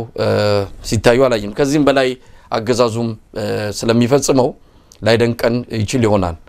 ግን ያማል እናቶች እንደዚህ ሴቶች እንደዚህ ሲጠፈጠፉ በቡጢ ሲነረቱ ማየት እንዴት እንደሚያም እህቶቻችን ሊሆኑ ይችላሉ እናቶቻችን ወገኖቻችን ኢትዮጵያውያን ናቸው እንዴት አድርጎ እንደሚመታቸው ያያየን ነው ገለታው ያ በጣም ያሳዝናል እንዲህ አይነት ነገር ልማድ ነው በጸጥታው አካባቢ በሰፊው ነው የሚታየው ድሆችን እናቶችን ለምን እንደሚመቱ ሁሉ የማይገባቸው ናቸው ይሄ በአጠቃላይ የሥርዓቱን ባህሪ እኮ ነው የሥርዓቱ ራሱ እንደ ሥርዓት ዋልጌነቱን ነው እነዚህ ጸጥታ አስከባሪዎች የህብረተሰብ እኮ ናቸው በሌላው ዓለም እኮ እነሱ ራሳቸውን እኮ በትልቅ መከላከያ ይዘው ህዝብ ነው ደብዳቤ እነሱ ተከላካይ ናቸው እኛ ሀገር ደግሞ እንደዚህ አይነት በጣም አጸያፊ ከሰባዊነትም ዝቅ የሚያደርግ ነገር ታያለህና እንደ ሥርዓት ብዙ ለውጥ ያስፈልገናል መሳይ ግን ምንድነው ተስፋ አንቆርጥም ኢትዮጵያውያን ተስፋ አለን ይነጋል ይሄ ጊዜ ይነጋል እነዚህን ችግሮች ሁሉ አይተን አጥንተን የሚመጣው ጊዜ የተሻለ ሥርዓት ፈጥረን ህዝባችን እፎይ የሚልበት ለራሱ የሚያስብለትን መሪዎች የማግኘት ስራ መስራት ፖሊስን ማሰልጠን በደንብ መሳይ በደንብ በቃ ሙያ ይሄ ነው ፖሊስ ሙያ የሚባለው እንደዚህ ነው ህዝብን ማክበር ነው እኔ እንትን ብሔራዊ ቲያትር አካባቢ አንድ ጊዜ ልጁ እንትኑ የሚያመው ነው ወንድማችን የሚያመው ነው ይገርማል ሚለምን ነው ያመዋል እና ይዞ እንግዲህ መንገድ ዘግቷል ይመስለኛል ይሄ የሚያመው ሰው ይደበድበዋል መሳይ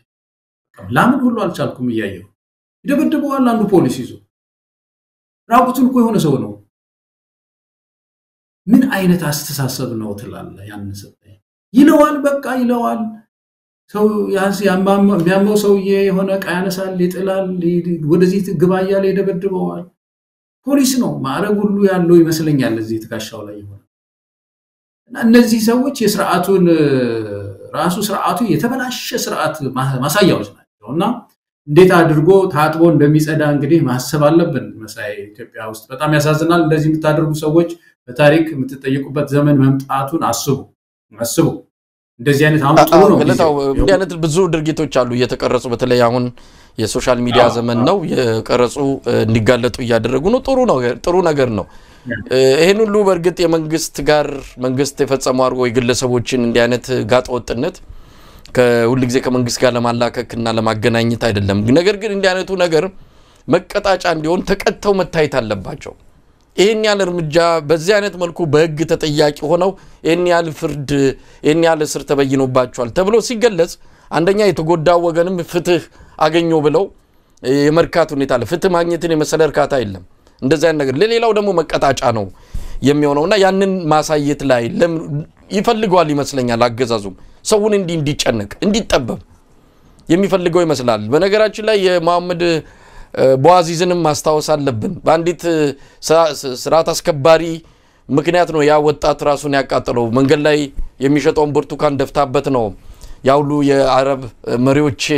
ከስልጣን የተወገዱበት አብዮት የተቀጣጠለው አንዳንዴ ትንሽ ክስተት ሊመስለን ይችላል እንዲህ አይነት ክስተት አብዮት ሊያፈነዱ ይችላሉ እነዚህ እናቶች ላይ እንዲህ አይነት እርምጃ ወሰደውን ፖሊስ ያ መነሻው ነው ሰው ተቃውሞ ከወጣ ቀላል የሚባል አይደለም እንዲህ አይነቱ ነገር አብዮት ሊያፈነዳ ይችላል መነሻው ትንሽ ሆኖ መጨረሻው ግን ትልቅ ሀገር ሊለውጥ የሚችል ህዝባዊ ንቅናቄ ሊፈጥር ይችላልና ያንንም ነገር ታሳቢ ማድረግ ነው ለማንኛውም ገለታው ብዙ ነገሮችን ያነሳንበት የዛሬው ዝግጅታችን ይህንን ይመስላል አብረን ስለቆየን አመሰግናለሁ ገለታው እኔም በጣም አመሰግናለሁ መልካም ቀን ተመልካቾቻችን በዚሁ የዛሬውን አበቃን አብራችሁን ስለነበራችሁ ምስጋናችን ከልብ ሆኖ ከያላችሁበት ይደርሳችሁ ኢትዮጵያ በክብር ለዘላለም ትኑር ጤና ይስጥልን